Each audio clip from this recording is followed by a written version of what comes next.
Audio testing, audio testing.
The idea being like, let's increase the density. So ideally, then we can generate additional cash flow.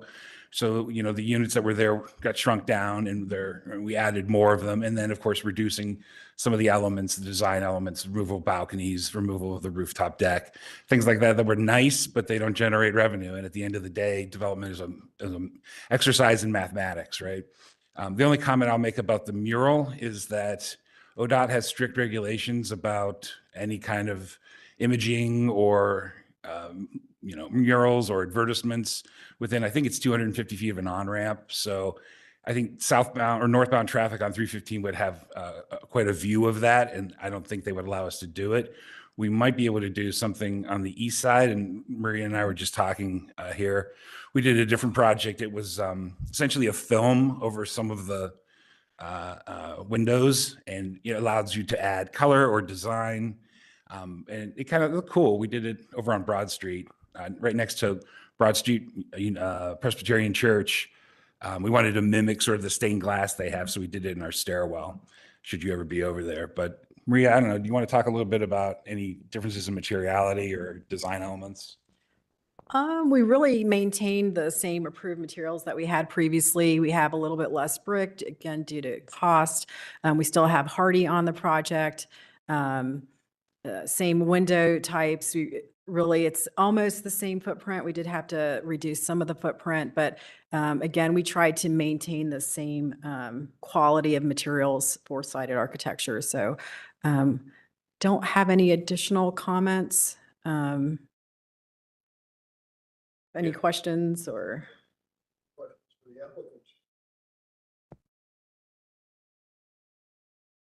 I have a few.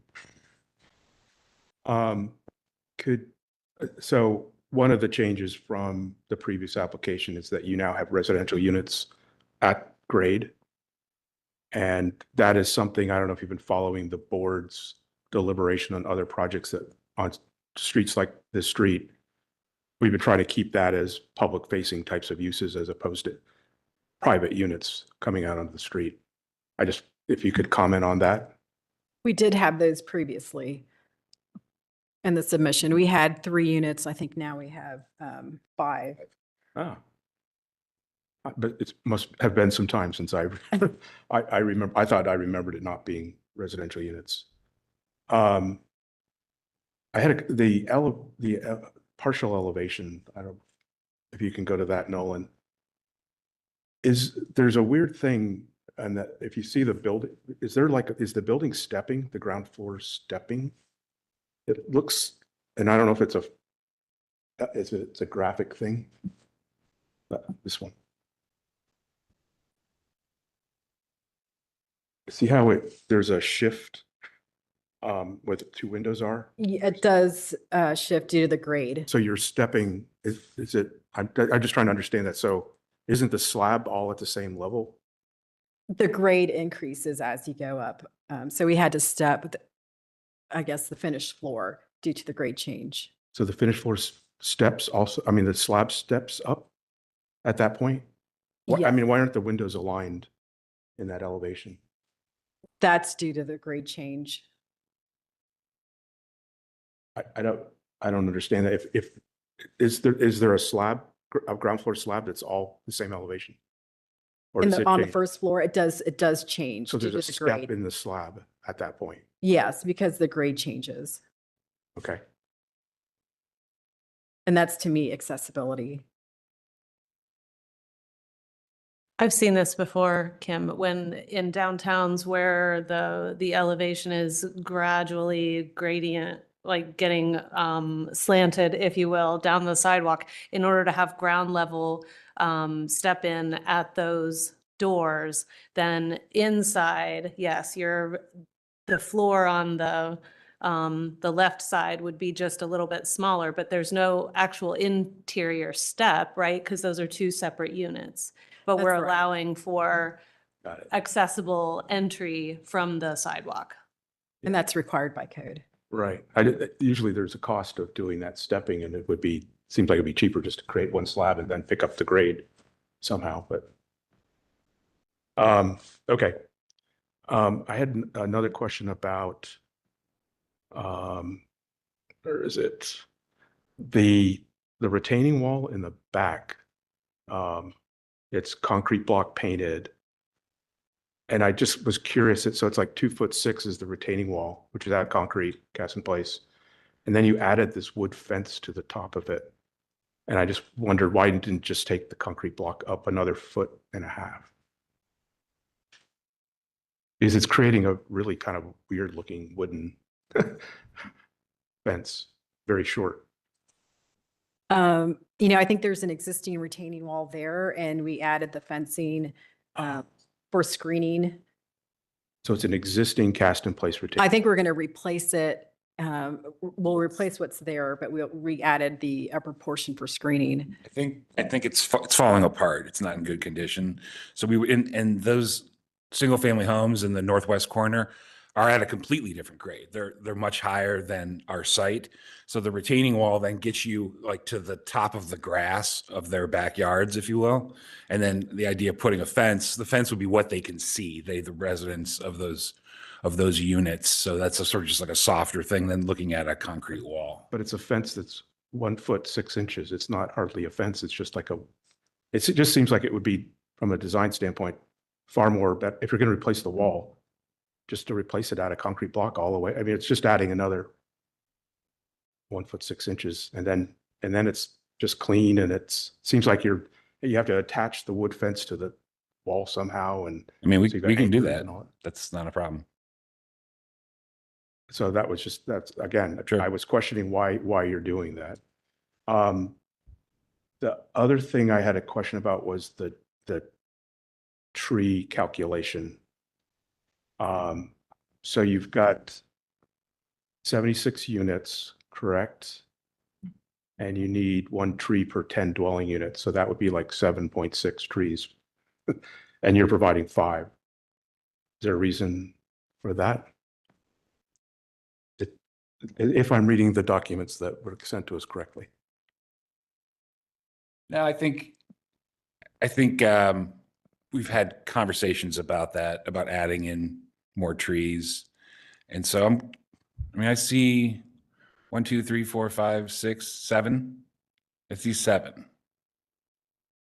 So, I mean, we could add in another one because usually, these calculations don't deal with fractions, right? So you err on the side I of think a fraction of a tree would be great. a shrub, perhaps. Did have some Yeah. on this town. We were What- unable to- Well, that was my other question.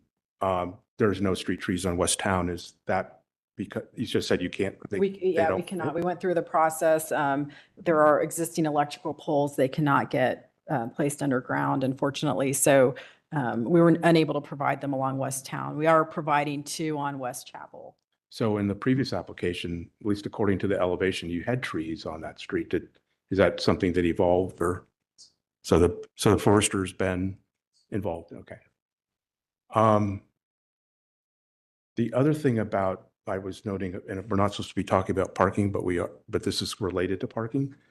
You said that the parking provided, it's 37 parking spaces. It's 35 to 37, but then it says there was something about maybe some of them wouldn't be approved. Is that right? We have some stacked parking Yeah. and right on the, is that the On the limited access right of way. portion? You can see them there. Are those a proposal, or are they approved? Are you saying they may not be approved yet, and that may? I didn't know if they went towards the count, if you count those as, Oh, it goes back to, it's in the limited access right away. So can you count any parking spaces? Well, eventually, yes. And then the idea that they're double loaded, initially was because we had some 2-bedroom units in the original proposal. You assume like maybe you have 2 people living together and both have cars and they can manage that process. It gets a lot more complicated with just, single units. So I think that was our ambiguity about it. Like, how do we manage that? Do we even not even try, because it could create, I could see like a lot of bad feelings related to parking if someone had blocked you in and you don't know them or whatever. So it may end up, I think it was a good idea that just maybe we can't bring forward into this newest iteration of the design. But are you allowed to build the parking and the limited access right away? Yeah. Yeah. And yeah, but they could ODOT take those away from you at some point in the future because they're in their right away? Not when we're done with this process. When we're done with the process, the limited access right of way will be eliminated completely. And why they ever had just this one-off parcel east of Sandusky when you couldn't expand the freeway if you wanted to with it, just a quirky thing about land acquisition, There's a lot 70 of years ago. quirky things like that around the world. Yeah. Yeah. Okay. I had one other question or comment about the parking lot screening. I was a little bit concerned that the plant that you've selected is kind of more low and spreading. When if that's screening the parking, that it might be something that's more narrow and upright so that it again doesn't impede on the sidewalk, doesn't impede on the parking spaces. And I wondered if you had considered other plant species there instead of the one that's been spec'd. We have not yet. I mean, we plan to go by what's code required. So if we need to select another species, we can. It's a We very- have used this one previously and it was approved. So that's why it's currently in there. And I think this one was approved in the last iteration as Was it? well. Yeah, again, I obviously I can't remember the last iteration because I've gotten part of it wrong, but it's such a narrow planting strip that you want something that's going to stay compact and upright so it doesn't like spill out over so that would be a comment that I would. I think I have a vague recollection of the idea being that it would be dense at headlight level, right? That this particular plant, and that sometimes like a lot of narrower trees will have a the greenery doesn't start till higher up, and so then you're not.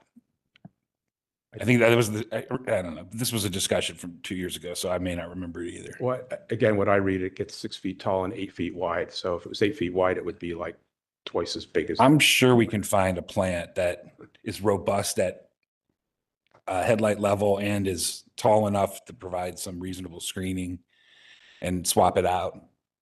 It's not a problem for us. Okay. I mean, I was basically stating those as questions, not as No, I mean, deliberation yet. it's okay. Do have a question for the applicants. Nolan, could you go to the South Grub Street perspective with the house and multiplex, please? Here. So I see that there is some green space behind the parking lot and where those trees are. Who will have access to that green space? Or is that, so what I can't figure out from the renderings versus the plans is where that green space actually is, or was that just like put in the rendering as an error? That green space belongs to those houses off of West Chapel. It's the backyards of those houses. It is. Yeah, there's a planting strip. They've got the So fine there's, trees. it just doesn't look like there's any delineation between like where that space is and whether the residents at this new building would have access to it or not. It would be the retaining wall that we talked about a minute ago on the southern edge. And then there's trees along the parking lot that separate the parking lot from the side of the one unit. And I think those are And there's no fence between them, so there is no delineation. It just leads off into just the trees. Okay. Was there or is there any consideration? So I hear you when you said you took away and removed the amenities like the outdoor deck, things like that. We all know where you live is more than just a roof over your head. It's access to the outdoors. It's having space to create community, which in turn reduces crime rates in communities. Is there any consideration for, I saw that there is, it seems like there might be room for opportunity underneath where the parking is. I can't find the rendering that I was seeing, where, like, is there any consideration for putting, benches or something that's like outside where folks would go in? Like, yeah, where the east elevation would be, like under there. I think it's so driven by parking. You're trying to maximize parking. And again, I don't know if parking will stay the same as it is today forever, the parking overlay. But then there's an economic price too for like, yeah, okay, we might be able to do that, but then does it impact parking? I don't know, Marie, if you have any thoughts about like, is there room to add something like that? Or are we really kind of pushing in I mean, we would have to eliminate parking we could eliminate the three double-loaded spaces, ones, the yeah. double loaded ones and provide a side yard. Unfortunately, under the podium right now, it's either drive aisle or parking. We have discussed, if we could eliminate some of that parking towards the north, we'd love to provide a green space, some park benches. We'd love to provide more green space, but right now it's due to parking requirements. But that's a great idea, since we're not the double loaded parking spaces become challenging with the redesign. Yeah, we could definitely have a green space right on Town Street, just west of the building there. And it's not huge, but it's 24 by 10 or whatever, or by 20. So it's, definitely you could have a few benches and I don't know. I'm not a landscape architect. I'm sure there's something cool you could put in there that would be better than just anything I can think of. But Yeah. yeah, no, it's a good point. It just seems like there's room for opportunity to, I don't know, at least have a discussion to see, like, is there an amenity, even though it did, revert from market rate housing to affordable housing, to not, completely eliminate, amenities from Be a those. table that has like a chessboard embedded in it, I mean, honestly, do you see those downtown? Yeah, that's a cool thing. At first I was going to say a fire pit, and then I went, no, that's a terrible idea. Do not create fires, Brian. And it could be something that's, low maintenance like that. Yeah. Yeah, so that's it fun. wouldn't Encourages a community. And we are providing bike storage on the inside of the building for residents. That's So great. It's a nice amenity.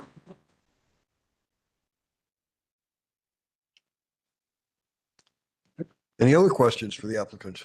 I have some questions kind of on the angle of the creative art side district plan and I'm just talking out loud. I don't know enough about ODOT. And kind of just talking as the district, as an arts district, and how valuable that space is, that it sits right on top of the highway with thousands of people a day driving by. And knowing everything that's going to be coming to the arts district, and talking about the west mural, and you saying it needs to be 250 feet, is that? Yeah, that's my right. We've had these conversations with ODOT, and I can't remember if it's 250 feet or 350 feet, but there's some number of feet that we fall within that they say if you're within that proximity of an on-ramp, Yeah. then you cannot have any like advertisements or art or things of that nature. I don't even think we can do signage, can we? Don't think so. Yeah. So like we couldn't even say the name of the building, right? Or Yeah. something like that. Yeah, Because because I'm apparently, thinking there's one that's right down that says like, it's this really pretty Columbus staff. It's really, and then they kind of let it like get overgrown. But I'm just talking how valuable this would be as the arts district.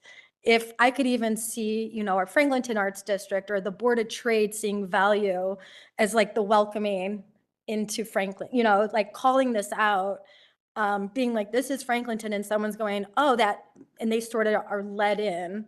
So that's just sort of, I just see such great opportunity for this space and to really make it, when I'm thinking of someone coming in from the east side, what that experience is going over the bridge. And now I'm even thinking, okay, now they're coming off the highway. These like sort of welcome to our arts district. what I don't know, and I can seek clarification on, is, part of the building is below the freeway, right? Because freeway is elevated in that section. So if we did something on the ground floor on Town Street, is that permissible or is that violate the agreed upon rules that ODOT mandates? I don't know. And it's certainly worth asking. Like that might be, It would be very, I mean, because we'd love to do something, believe me, I think the whole arts district would feel, really into this. I could see people putting, helping out to get a really great mural or something, just saying, welcome to the arts district, because it's just the amount of eyes and marketing to Oh, yeah. this neighborhood would be. Look, I wish I could monetize it too, but I can't do that. I know that. No, but that's the only workaround I can think of as I'm sitting here right now. But because they're pretty specific and Yeah. they're not known for their flexibility. Okay. Just something I want to throw out. or just Can I like- join in here just because this is going to be an important issue to bring up with the Arts District and having the highway right there? I'm looking at you, Bill. Can you interpret the power that ODOT has over us in this kind of situation? Is it just state law? Okay. I have no idea. No, I just see this coming up again and again. I've never professionally dealt with ODOT. I've dealt with a lot of people who aren't happy with ODOT. They have a way of they have a way of ingratiating themselves to the public at a certain level. Not, and, Mhm. but Well, I can point out one thing that ODOT did have an effect on is the street pattern in East Franklinton, underneath the bridges there. When the city turned the road back to 2 ways, the ODOT did not allow. This is a story I heard. I'm not sure how it unfolds. I guess that's what I'm asking you about. Is the ODOT did not agree to turn the one-way streets back to 2-way. So that's why when you go down Town Street or Rich Street, when you go under the bridges, it actually turns back into one-way just on those sections, which causes a lot of confusion. the city they have a lot of power over anything that's adjacent to a state route or something like that, because I know they have a similar situation with Summit and Fourth as well, that and the city in its heart of hearts would like to turn those into two-way streets, and ODOT's is a barrier. Do we know what we can look at to understand that power better going forward? Excuse me? I was going to say, I can do my due diligence as well and Yeah, I and would- look I'd into appreciate that, that. specifically on the art aspect, because I'm not 100% sure about that myself. Well, so it's an happy impediment too. The stuff that Lance owned a couple blocks north or owns, he's dead. You know what I mean? They have limited access right away problems too, because we were looking at doing a larger development at one point in time. And I was like, dude, I don't want to mess with this stuff again. And we have two other projects that are right near the freeway in other parts of town. And now I'm paranoid about this. So we were in Milo Grogan, and we feel confident we're not in the limited access right of way there. And there's another one in Linden I'm looking at that it's some of their records are really poor too, because they're from the 50s, and so it's a challenge that, this isn't the last time you'll hear about it, in this body, unfortunately. I just wanted to piggyback off the idea that we could, if you could give us, if there is a compromise, maybe as opposed to on Town, on Chapel, that's an on-ramp, right? Yeah. So really what you're doing is you're exiting Franklinton. So maybe on that Chapel side, we can have, a hey friend, we'll see you soon type of situation, rather than a if you lived here, you'll already be home kind of situation. Does that make sense? And it would be facing the rest of the neighborhood. So it's literally beautifying the rest of the neighborhood as opposed to 315. Not that I don't like the people on 315. Thing I'm thinking about with 315, I like this a lot. I think the more the better. I love Yeah. the word beautifying the neighborhood, Yeah. how we can do more of that. I am thinking the thousands of people. Yeah, who are going by there. And or whatever that is. Yeah. Our, Is there even maybe a way to wrap it, right? So we're not directly like the Cover My Meds or what is that? Orange Barrel Media. as opposed to something like that that's like directly in your face. Maybe it is like something that wraps from Chapel on to Town Street. Maybe something that plays into the fact that, you know, I know ODOT is not who you actually want to interact with.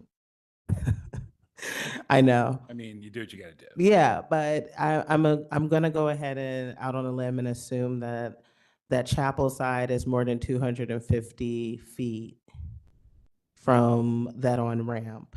And so maybe even if we can have something that wraps around and ends just outside of the 250 feet, then, you know, we have the opportunity to be seen from the 315. We have the opportunity to be enjoyed by the community, and we don't have to put you, you know, at the duress of ODOT. And what I don't know either, because I don't think I asked them, to be honest, is on the east side of the building where you can't see it from 315, but maybe it's still within the buffer. Is that okay, or does that count, or is that a problem too? And I don't know, you know, it's getting them to interpret these things is sometimes difficult because there's no clear language about that. And I think it meets their intent. They don't want it to be a distraction for the 100,000 vehicles a day on 315. And I get that. Even though everyone's staring at their phones and screwing around with the radio and whatever. That's neither here nor there, I suppose. Or This Watts is- Power just put a huge mural along 315 on Yeah. one of their power station buildings. I mean, wrap around. Yeah. I'm just saying, that could be a good example to But say, how we would far like is to it from do. a ramp? You know, that's I will definitely find out. Yeah, and if ask. you could do It's your like due right there by diligence. Absolutely. Absolutely. 70. Yeah, it's I'll right make sure you all get that information. And then if it is one side or two sides or, you know, two and a half, I'm slowly taking up your whole building. I'm sorry. But if it is that amount, maybe we can work together as an entire community to make something that plays with this. You know, a boundary is not a no. It's just, how do we wiggle around this yeah. to make the community and you all happy? We also don't want to pressure, you know, you, because you've obviously been working on this. Well, we would love to do something, whatever it is. You Okay. know? And we can figure this out as time goes on, and we can get more clarity from ODOT and see really how far we can push them. You know, can you do things on just the ground level on Town Street? What about the east side of, and just see where we're at. And then once we know that for sure, then we can say, okay, now Okay. let's talk about, you know, we can come back or whatever we need to do. That's fine. We're definitely open to it. And, you know, different versions of this building, we had mural art, you know, and so it's definitely something we're open to. It's just that pesky ODOT. And then I have one more thing for the 5-unit building and for the is that a 2-unit building or a 2-story house? Yeah. Is that parking behind there? Is that their parking? It's Or all, is that like, you know, parking for the entire community there? it's parking for the entire community. Okay. Are you able to tell me how far that is from the back, like the back door of that actual home? I just want to know how, like, close people would be parking to their living space, if that makes any sense. Oh, like 10, 12 feet. I mean, it's not very far. Okay, okay. You can see really the stairs coming off both buildings go Okay. right to the edge of the parking. Okay, so that's a parking lot. That's not like that's what you were saying. That's not a, you know, fence or something like that. Correct. Okay, It's just a curb. okay. Do those people have parking in front of that building as well? So like, There is on-street parking on Chapel, okay, which I'm sure a lot of people will use just because it's easier yeah. and not competitive. I'm sorry, I keep piling on and I don't mean to. Is that residential parking or is that paid parking there? It's just standard residential parking. Okay. Okay, along Grubbis, okay. According to ChatGPT, it looks like you can probably do this. They specify advertising. So you can take another look at it. I think. I'll tell them, people at ODOT, that Jim Sweeney's, It says Chad, Chatty. AI says this. yeah. So you better listen up. It's- He turned his Yeah, house into a if- bar. If Chat Thank you, Jeff. GPT said so, it must be true. That's right.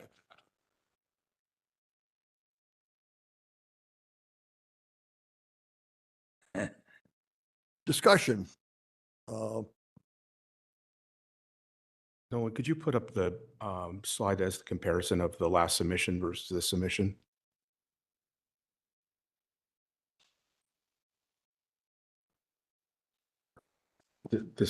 That one. It doesn't have page numbers on it, so I can't. So when we approved this project in July 15th, 2022, it was exceeding the density that was allowed for this site. And we did so because of all of the bells and whistles that were incorporated into this project. So now we're reviewing a project that looks much different, same density, in fact, more density. Is that correct, Nolan? It's higher density. And I feel like it's going in the wrong way. And when you look at where this site is along 315, this will be, and this is a tall building that doesn't exist right now along 3. This is going to be everything you see. And I just feel, I understand that you've got this now as affordable housing and you're trying to cut costs. And I saw your article in the paper or was it on television? I don't know. It was both. But I just feel like it's gone into the extreme in terms of the design. And, we did approve the last one and I thought it was pretty nice and it would be a pretty, amazing building along 315 in East Franklinton. And I feel like this proposal is much less. And I appreciate the whole notion that you're trying to cut costs and get more units to, again, provide housing at a price point that people can afford. But that's not really our issue as board members. We're not supposed to be dealing with those issues. It's more about the project and how it contributes to the community. So I'm struggling right now with that issue. And I just want to open it up to the board for other comments about that. I'm curious, just to weigh in, Kim, what areas do you feel like are most concerning to you? Like, is there particular areas? Well, I think the loss of the balconies, the interplay of the facade of the building, so you get a lot of richness in that. I think the lower section of the building in the original submission, keeping that, an element, and then above that, now it's kind of like that ground element has snuck up, and it just, from a proportional, it just seems different. A lot of less glass, just very plain in its approach. And I just feel like it's not what we've approved before. It's gone backwards in my mind. I wonder if it's like a change in some different materials along the facade could make a difference. It could be. I mean, there's a lot of things that probably could be looked at and done. I just think we've leapt backwards considerably in my mind. And I find that I'm struggling with that.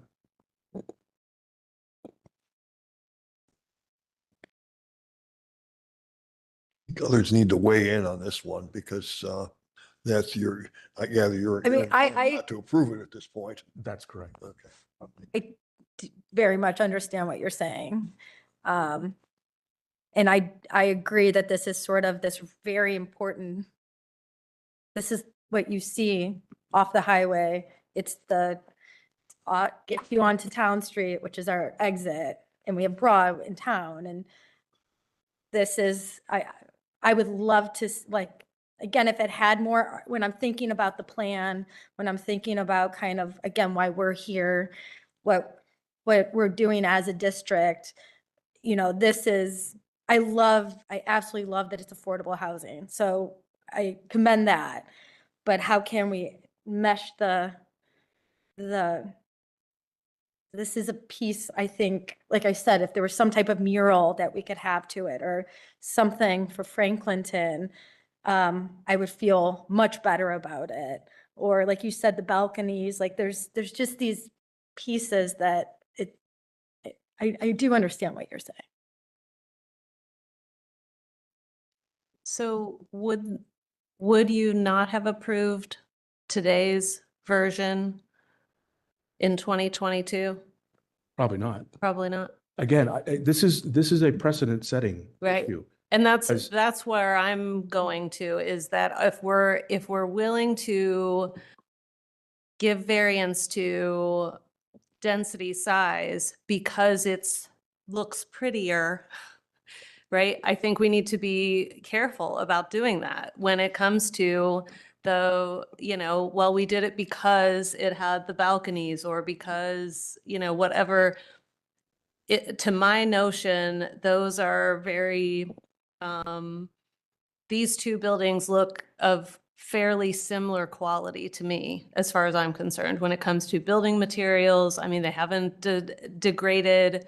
I'm not looking at vinyl siding. I'm still looking at hardy. I'm looking at Pella windows. I'm looking at high-level lighting. I would like for it to be more shielded if it was my opinion, but that's neither here nor there. But I feel like I would rather err on the side of there being affordable housing and bringing in that affordable housing. To me, today's version is not offensive and not, quite frankly, for my taste, any more offensive than the other one. Size-wise, it's offensive just simply to me because of even looking at the shadow study and what this is going to do to the surrounding area. Those are the concerns that I would have seen initially, and having balconies or not having balconies would not have changed my opinion about that. All that to say, I hear what you're saying, Kim, but I have to push back on, if we're setting that precedent, then I think we need to be very careful about why we're allowing certain things to supersede the rules, where if they come back again and it's a matter of making the numbers work and getting us affordable housing, are we going to say no to that because it doesn't have a balcony? Can I jump in here real quick about that? I don't view the balcony or the green space as aesthetic.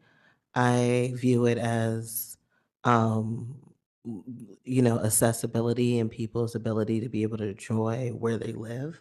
Like I honestly, as far as the building materials, I enjoy what you're saying. They're very similar overall, and we are seeing the same design aesthetics.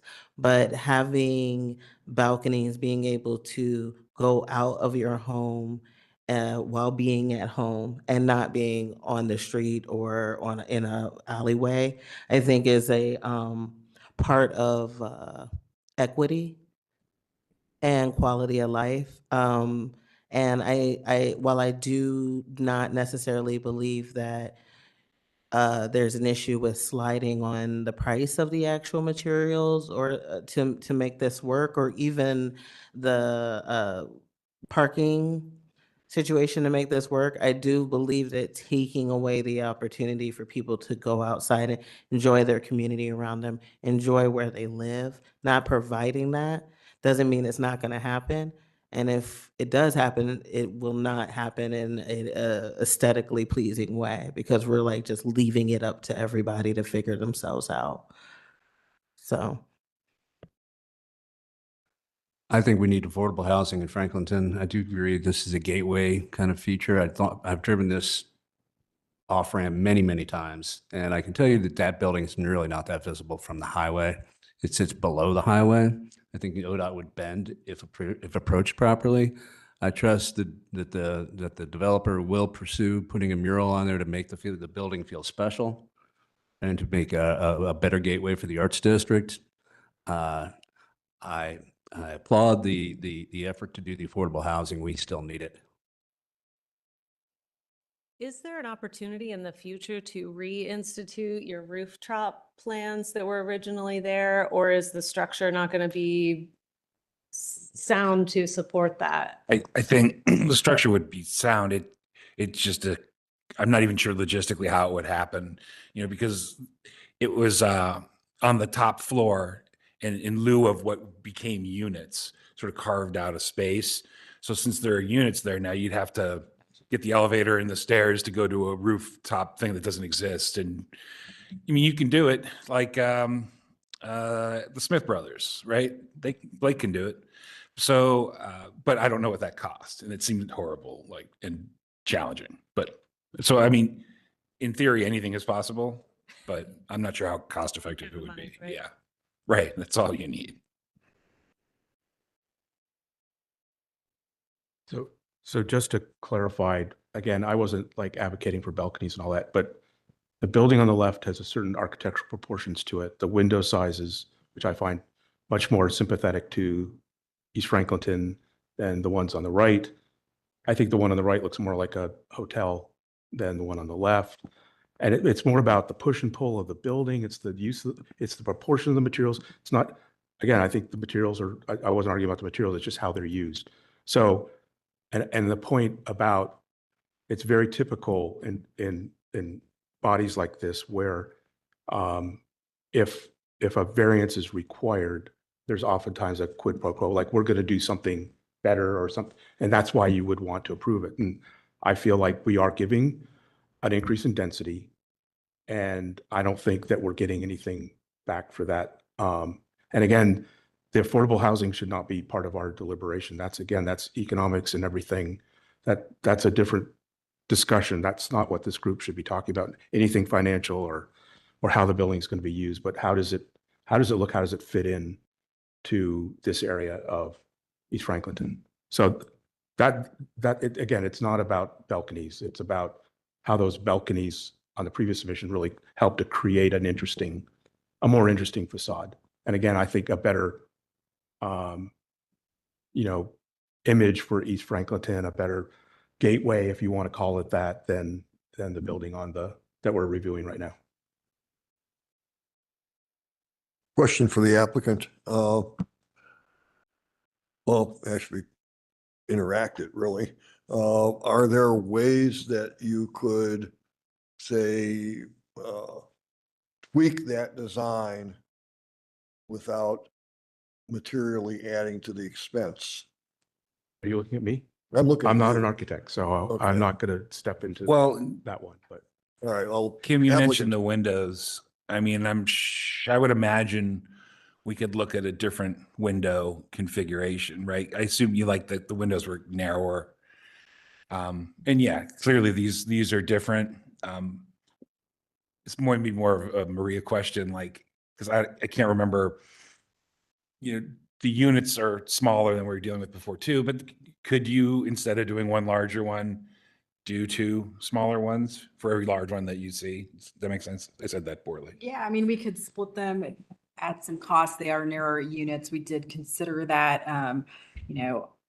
Our office found this appealing and cost effective, the way that design worked. We have to consider exhaust and intake, things like that, the spacing of the location of those windows. So we put a lot of effort into the window design and how it lays out so that this affordable housing project can move forward. If we do divide the windows up, it's going to be more framing, it's going to add cost. But if that's, what is needed, it's something we'll have to look at. And then do you remember why right now, the original submission, we only had 2 floors of, is that the Hardy? Yeah. That the brown. That's brick. That's the brick. Yeah. But now we have 3 floors in that color scheme. And my recollection was that we did the 2 floors because it matched the Pilot Dog's height across the street. And that was like an homage to that. So does it make sense to go back to 2 instead of 3? We can definitely do that. I mean, that would be an easy, affordable change to drop the think brown Hardy down. Yeah, the story. White, it looks better than brown. I mean, you know what I mean? And really, I'm trying to, I'm a lawyer, all right, so I don't know any of this stuff. Just be clear about that.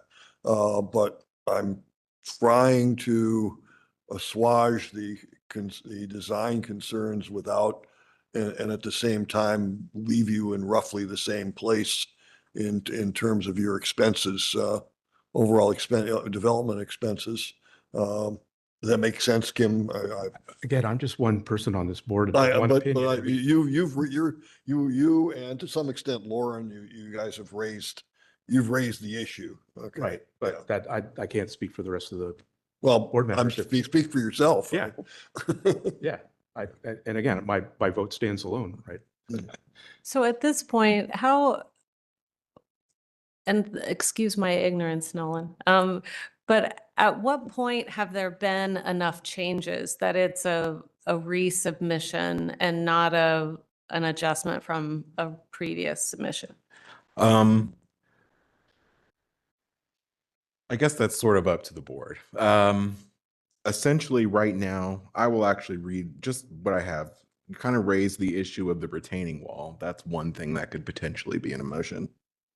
Different plantings for headlight screening, that was one thing that was raised.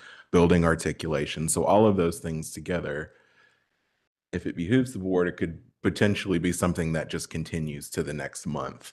And all of these design related updates would have to be shown at next month's meeting. Or we also have an option of staff approving some of these changes and approving the application. So those kind of are really our two options.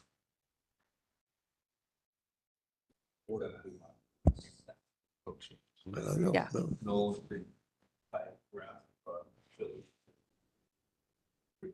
Changes without having to send the applicant back for the other 30 days.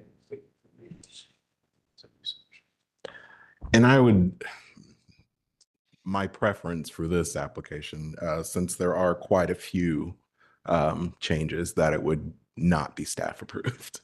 That's kind of where I am. I'm feeling like asking the applicant to look at the aesthetics from the previous submission to this submission, doing some of the things that we've talked about, the possibility of adding some outdoor green space, the possibility of looking at the retaining wall, perhaps looking at the window design and dropping that initial layer of hardy to allow for it to be a heavier white and less of the dark.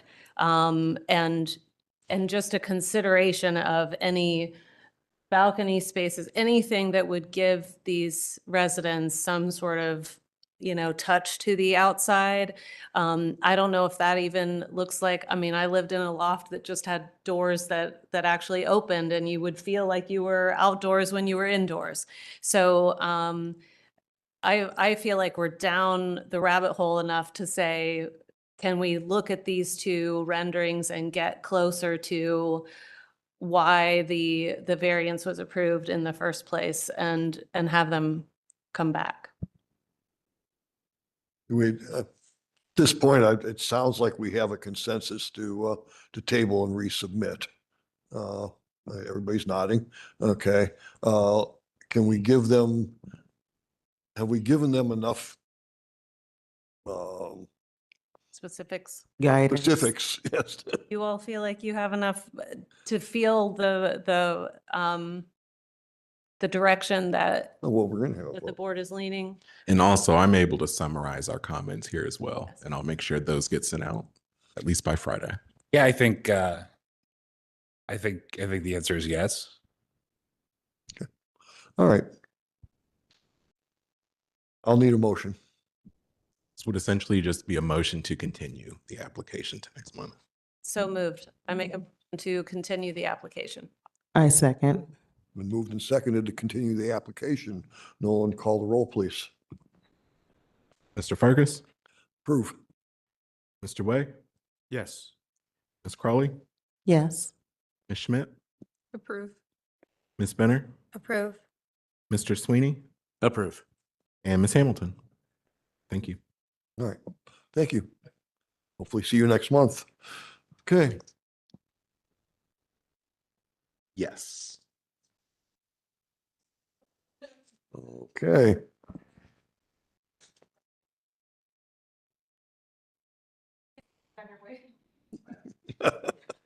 Okay, our next application is COA 2501119.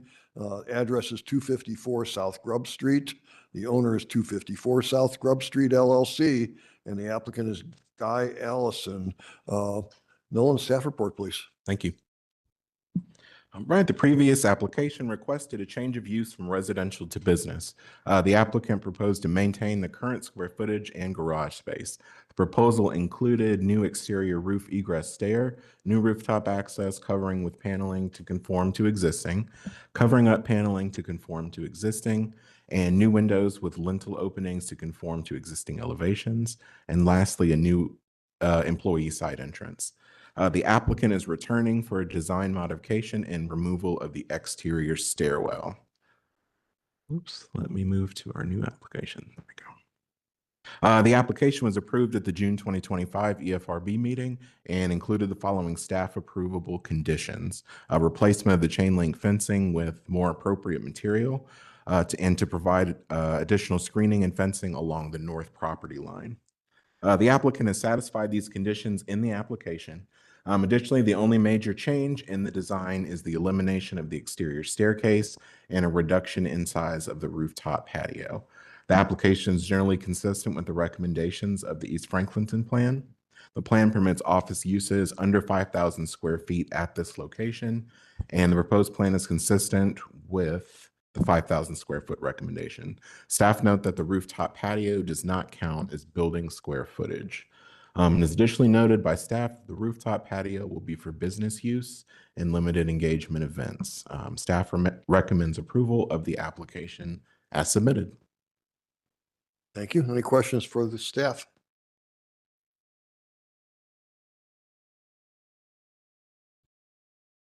Okay.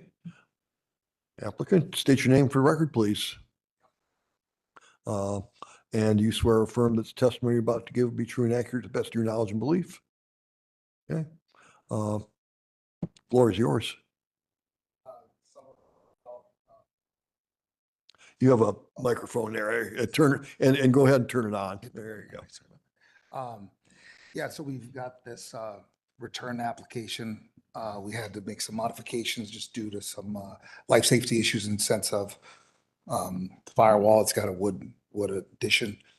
So it's the scope's been scaled down, and part of that's been eliminating that exterior stairwell, which simplifies the project substantially. Any questions for the applicant? I just would like, everything looks great, by the way.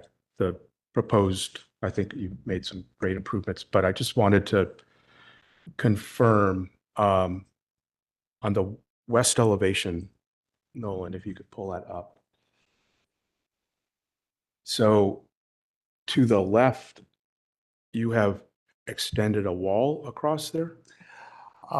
Yes, it's flush with the face there, so it's in line, and there's a gravel a basin there, like a xeriscape, I'd call it. So what is that material?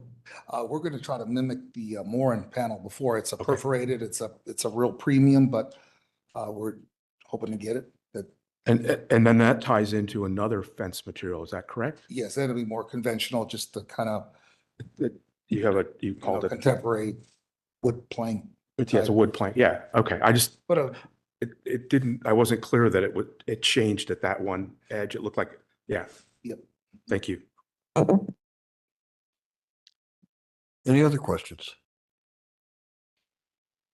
If not, I entertain a motion. Motion to approve. It's been moved and seconded to approve the application as submitted. Nolan, call the roll, please. And I will note for the record that Francis and Maggie have recused themselves for this. Thank you. Mr. Fergus, Approve. Mr. Way, Approve. Ms. Crawley, Ms. Benner, Approve. and Mr. Sweeney. Okay. Thank you. Thank you. thank you. Our next, okay, Mr. Sweeney is going to recuse himself now and send our other folks back in. Our next application is COA 2501098. Address is 494 West Walnut Street. The applicant is 494 West Walnut Street Holdings LLC, and the applicant is Blake Compton. Staff report, please. Thanks. And I give just a Hey, second let's for wait them here to, until we get, just a second for them to head in. until we get our folks back in here. Thank you.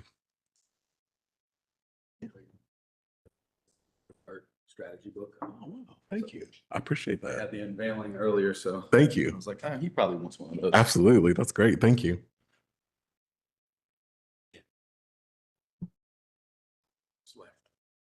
Oh, Francis has recused herself for this one as well. No, she's gone. She's gone. She She had to leave. Yeah. Okay, gotcha. Okay. Well, we got Maggie back anyway.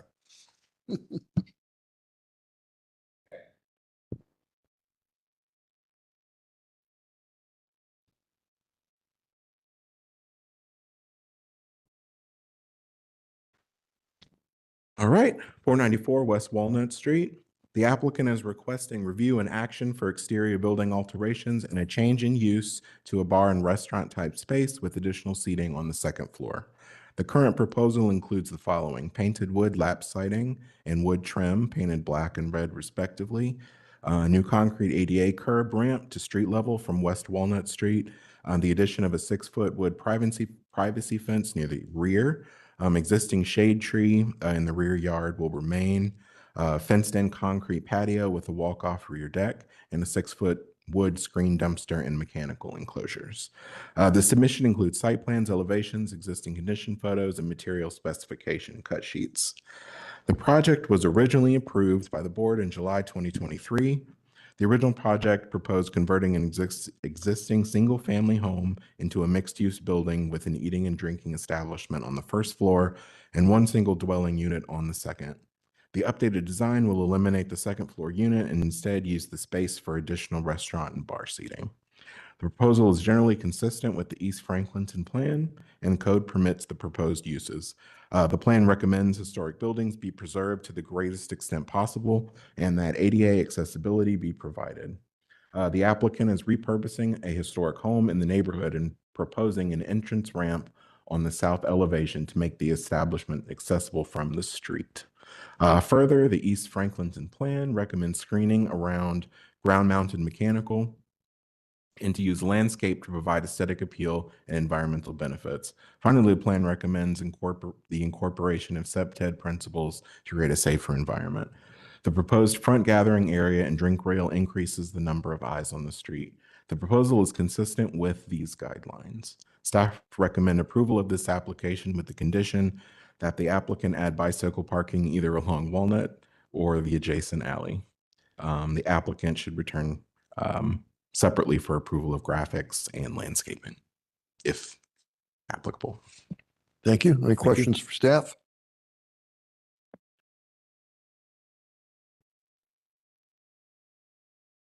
Hearing none. I Blake? just have a quick question, sorry. You said the accessibility question, there's gonna be a ramp on the south side? I believe. Yeah, it should be the south side of the building. So the front of the building? There we go. Oh, Yes. okay, on the south, okay. Accessible to Walnut Street. To Walnut Street, Mhm. okay. And that would go into the rear of the building? I believe it's a side entrance. Okay.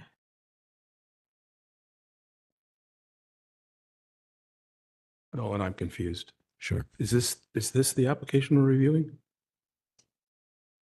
That's the old submitted, Oh, the previously submitted application. That's the one that was submitted in that's what I 2023. clicked on the agenda and it came up.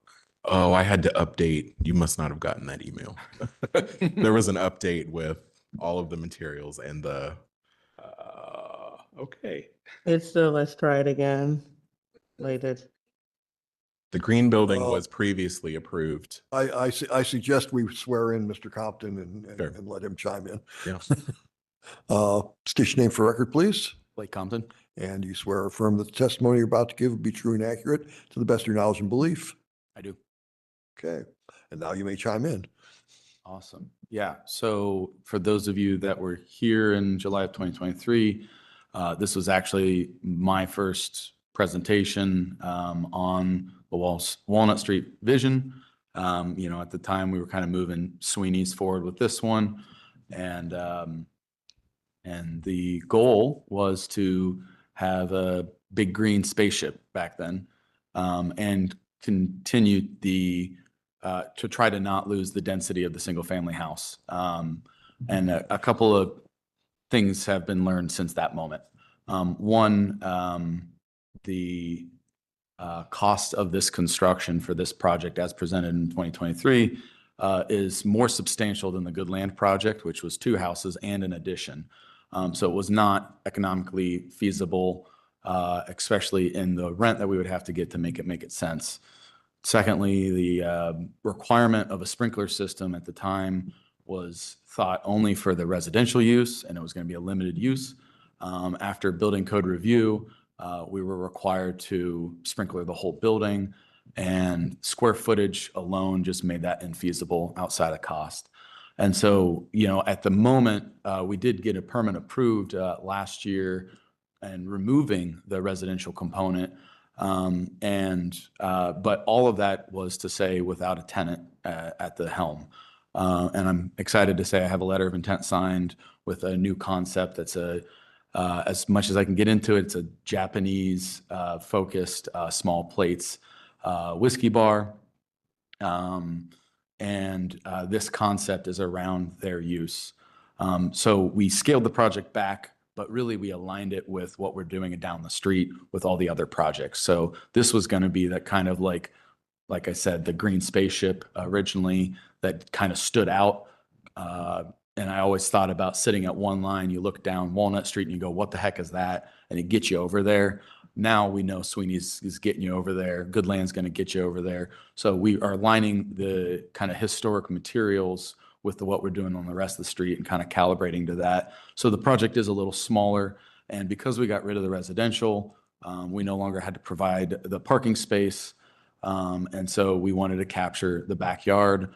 And more particular for me, as I've evolved into getting to know Kim better, we're saving the catalpa tree, which is a historic tree in Franklinton, and it has a long story around the railroad. So it's a really big old tree. It's leaning towards the property, but it's worthwhile saving. And so by not having to do all the parking stuff, we don't have to cut it down. We're going to keep that tree. So I'm not putting a tree up front right now. Questions for the applicant? What happened to my tree? Just kidding. Anyone? Discussion? Motion? Is there a color palette? I'm just making sure that the green is gonna be like, okay. Yeah, the color palette actually shifted to a black and white. And so this is definitely rendering colors. This is not specific black and white, but this is the general aesthetic. Okay. So it'll kind of lean more into kind of like a grungy street style Japanese culture. Okay. So it's gonna be that matcha color, but maybe a little more muted? Or will it be that bright green? It's actually, it's a black and It's red. switching. Yeah. Oh, okay. I see that. No more green. Green's gone. No more metal siding. This is going to go to like the wood siding like all the other houses. Okay. I will say, I don't know if anyone else, within the context of the neighborhood, I feel like black and red sticks out like a sore thumb. And I also hear you that that's the aesthetic of the intended use. So it gives me a little bit of pause when I see that compared to the rest of the houses along Walnut Street and then the other commercial buildings along there that are, like lighter brick or concrete, to have that there. But then, I mean, I guess if that's what you were going for with the green was to draw people over, I mean, that certainly, I would look and be like, what? No, what is this? What is that over there? Let me, I I think see maybe. what you're saying. Did you, pick these colors because of the new tenant that might be coming in and it sort of fits the vibe of Specifically. the Japanese? Yeah. Yeah. Specifically, and I think, I guess one of my personal reasons on kind of the eclecticness or standing out is one, to work with tenants to allow their aesthetic to speak onto the building. I think that's something that's, the partners that we have here, the tenants that we're working with, really appreciate being involved on the front end and like making the thing theirs. And then two, I personally like it being weird and different. And I don't necessarily want it to just be the same cookie cutter colors all the way across. And to that point, I mean, Goodland had a more muted palette, but that's what they wanted. And Jim and I had those conversations like, hey, we wanted to go bolder. And I was like, but this is what the tenant wants and it fits their aesthetic. So let's stick with that. The intent of the Franklinton Creative Arts District is that it's funky. And Bill and I have been on here since Mayor Coleman appointed us. And I think in his opening remarks, that's what he said. This wants to be a cool, funky place. And so if it all looked alike, if people kept coming with gray buildings, I'd scream. So this is actually a fresh, and I get the Japanese part to it. I mean, that's a color palette that I would associate. Mm-hmm. I also just approved a car dealership in Dublin that is those colors. So Oh, don't say that. Yeah, So the only thing that I can think of is that this won't be as starkly black and red as it's showing here. Probably the red will be that vibrant, but the black will be kind of matte. Yeah. So then it'll be like to have a Or even higher end kind of feel to it when you're not just like a house painted black. I can, one thing I'll guarantee you, it's not going to be iron ore. I am done painting iron ore on buildings. And, Cool. Cool. but we will have a nice black. Okay, and those are vertical, like The wood itself will be horizontal. So it's Okay. exactly like Jim's house. just matte, like a matte. Is it gonna be like black, or like a matte mahogany? I guess it's TBD. I haven't even gotten into that aesthetic choice It's yet. okay. I was really thinking like that, and this is not helpful to anybody, but I guess maybe you, Blake, is that maybe like a matte, like almost like rich, warm black. That way it doesn't look like spooky or you know, like I want people to be able to see from afar that it is as like high end as I'm assuming it will be when you're up close to it. Love that.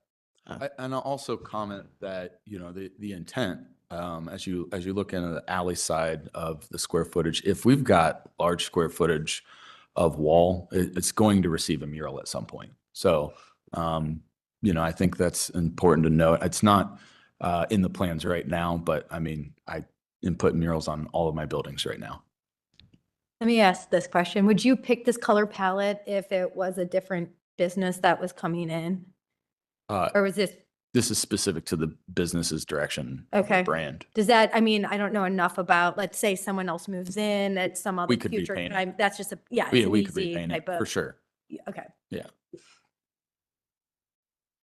I do have another question, simply because I walk morning and evening along this road.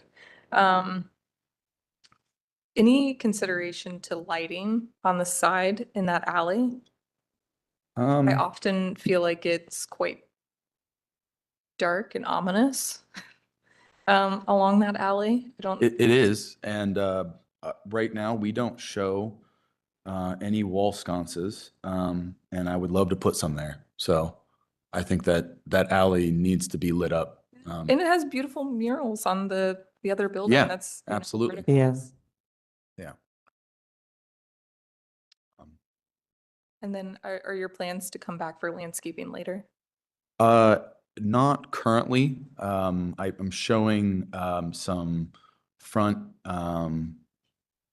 plants, kind of where the drink rail is, and some side plants, and then saving the catalpa tree. And then the rest of the back patio will probably have some various like potted plants and things like that, but nothing set in stone there. So nothing else in the ground, I guess. And then, well, the plants that you're showing along the side there, is that similar to like what Sweeney has like Yeah. along the front? That's just, it won't extend along? Correct. Is there any consideration for, in the meantime, while there isn't a mural, extending landscaping the full length of the If we building? have the room to do so, I'd put landscaping down there. Yeah. So I think, It's going to be pretty limited in the type of plant because it's got the building and the house. So Yeah, there's not it's it's dark. going to be a shade plant. hostas, they'll grow anywhere. I'm Hostas, convinced. yeah, I love that. And I think the other consideration is, it's not wide enough to be a sidewalk. I'd love for it to be an access path, but it really can't be with how tight this parcel is. Yeah, so landscaping there and lighting sounds great. Are we talking about along the east, Yeah, along that alley. this alleyway? Maybe even a rock garden or I'd something say of that nature? Rocks, yeah. Yeah, that would like, just some, I mean, if we're going with the black and red for the tenant, you might as well just go fully there.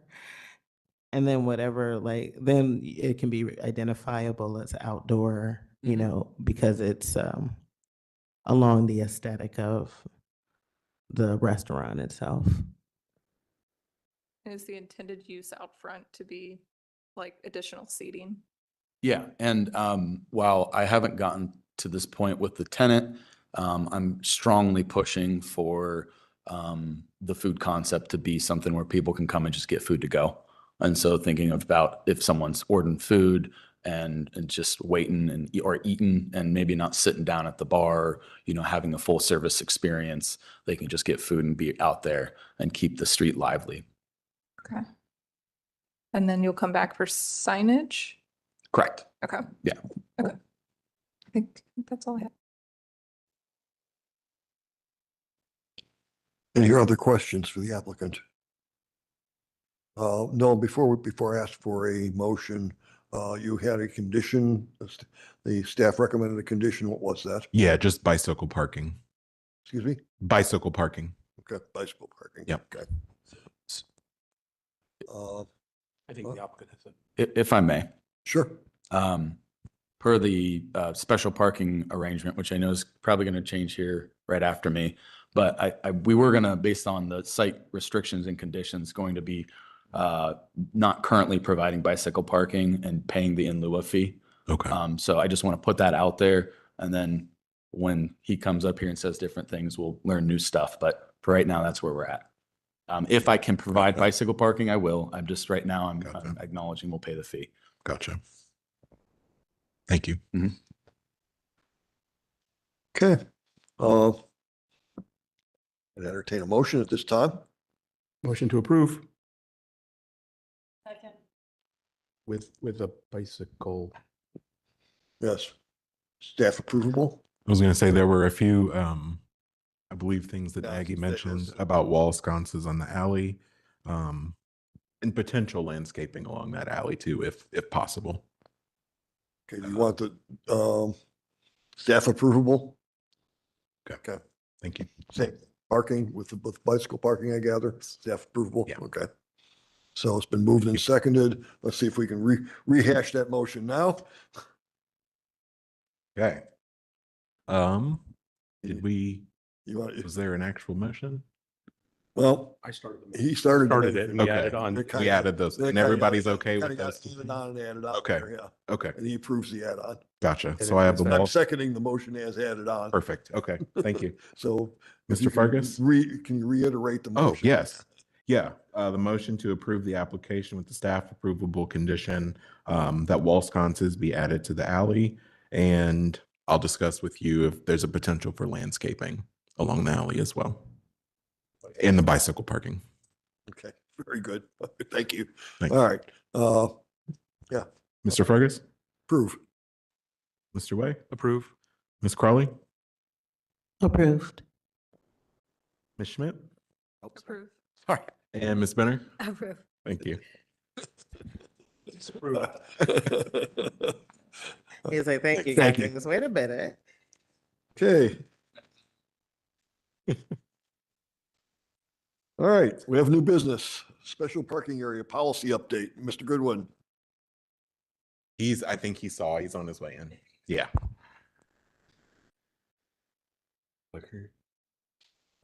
I do not. Happy to advance. I can advance if you just let me know.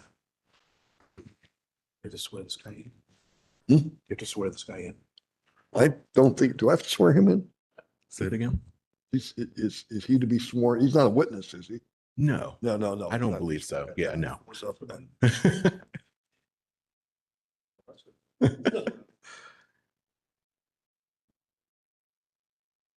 I didn't hear what you said. Except you don't trust me. Uh-oh.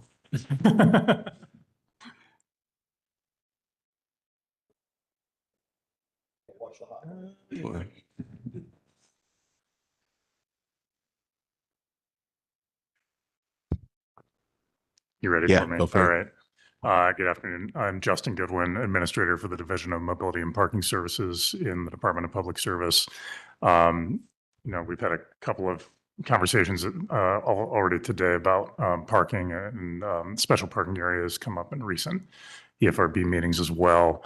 So I'm going to talk through some changes that we're planning to make with the rules and regulations around the special parking areas in light of some trends we're seeing in development in East Franklinton, as well as the context of Zone N, which was adopted last year, as well as the next phase in process now.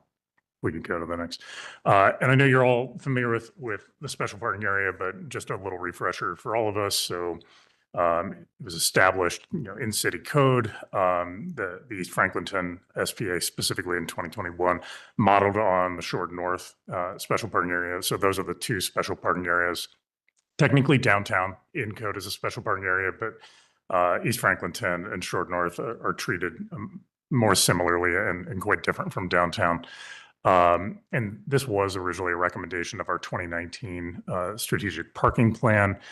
We actually have finalized an update to our strategic parking plan over this past year with a variety of recommendations, not necessarily specific to East Franklinton, but from a broader policy perspective and in light of Zone N and how that's interacting with parking policy. If you can go to the next one. So as I think you're all aware, one of the big things that happened with the East Franklinton SPA in code is a series of reductions in the minimum parking requirements, the removal of minimums for certain types of uses under a certain square footage, and then the tiered reductions for residential projects of particular size. If we go to the next one.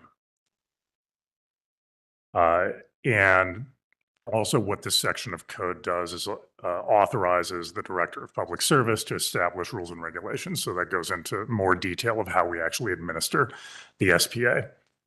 Chief among those is the ability to collect a fee in lieu of parking, which might not be provided, whether that's by the choice of an applicant or site conditions for a project don't allow, even with the minimum reductions in the code. So those fees, the intent of those is to allow us to establish, operate, maintain, parking facilities or programs to mitigate parking demand, promote other forms of transportation. If we go to the next one, the current fee in lieu, which is adjustable in the rules and regulations. In the East Franklinton SPA is $15,000 per space. It's a little higher. It's $20,000 in the Short North. To date, no fees in lieu have actually been collected in East Franklinton. We've had a lot of great projects. If you go to the next one, you're all familiar with them. They've all come before this board. We've had a lot of fairly sizable projects come through over the past few years. These, even given their size, elected to provide the code required amount of parking, including publicly accessible parking. And moving forward now with Zone N last year, Notably, the boundaries of the special parking area were actually modified with the adoption of Zone N at the end of July of 2024. And this occurred with the portions of the Short North special parking area as well. So any of the parcels that were rezoned into the new mixed-use zoning district with Zone N were removed from the special parking areas and now subject to the new section of code that we adopted, Chapter 4310, which established our ability to create new rules and regulations around implementing a parking impact study. That, of course, associated with the complete elimination of a minimum parking requirement in the zone-in districts. Now, more recently, we've seen smaller scale projects start to emerge with presenting some challenges around the fee in lieu requirement that are a little different from some of those larger projects we've seen in the past. If we go to the next slide here. So of course, and not, no intent to be gratuitous to Mr. Sweeney here, but, the Sweeney's and the other projects, Mr. Compton has presented on one of them here as well.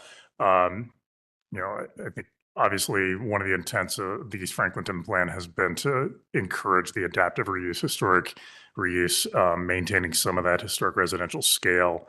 I think perhaps some of the provisions of the special parking area rules when they were set up even 5 or so years ago were not fully anticipating this level of adaptive reuse on a street like Walnut Street.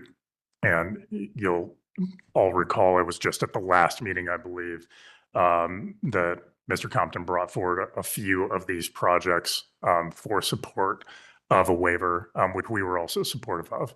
There are some provisions in the rules and regulations already that allow us to administratively completely waive the fee.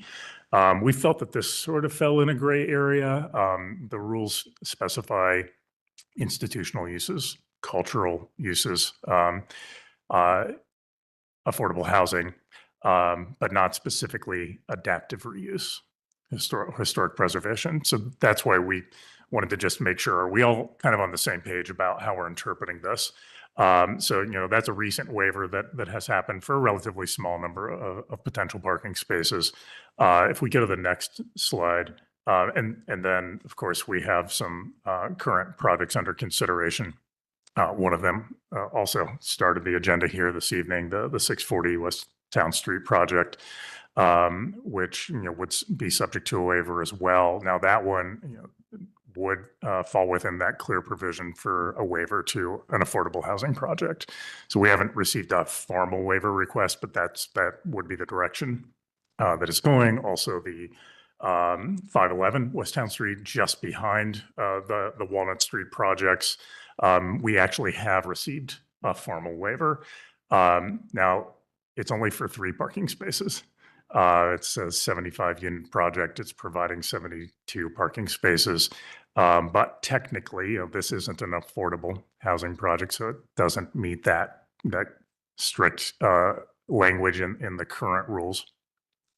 The waiver also specifically cites the inclusion of the remainder of East Franklinton in the proposal for phase 2 of zone. If we go to the next, so I'm sure you've all been following. So the next phases of zone N throughout the entire city on this map, which is inclusive of East Franklinton. If we go to the next one, that zooms in a little bit. So the proposed mixed use districts that would apply to the remainder of East Franklinton. So we have, the portion that was removed from the special parking area in phase 1 last year. The remainder of East Franklinton within the special parking area is now being proposed for inclusion in phase 2. So, I think it does raise a reasonable question from applicants now. What does this mean for the current rules and the application of the fee in lieu when a couple of blocks away, a different set of rules now apply? So what we're now looking to do, if we go to the next slide, Nolan, to move forward here, and we anticipated needing to move in this direction.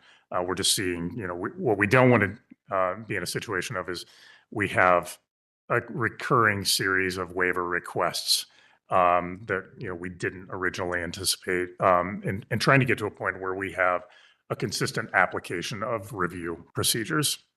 So how we intend to move forward is to streamline the review process by consolidating and coordinating the special parking area rules and regulations, as well as our general parking variance review guidelines, which we do have that apply to anything else outside of zone and anywhere else in the city. And to coordinate those with the review process of the new parking impact study rules and regulations. So shown on this slide, these are the rules and regulations that we created with the adoption of zone-in. This really would create a more predictable, consistent process for applicants. It would expand the types of mitigations, and I'll talk a little bit more about that, beyond just a flat fee in lieu. And as part of this, we would transition from the fee in lieu as it currently is represented in the special parking area rules to what we are calling a parking management fee in the zone-in rules. If we go to the next slide, so some of this content is from presentations that we gave at council hearings last year with the proposal to move toward the, what we refer to as a market-driven parking policy with zone-in. Essentially allowing projects to have more flexibility in choosing how much parking they think that they actually need based on the market demands and their product typology. So this combination of the parking strategy, let's right size the amount of parking.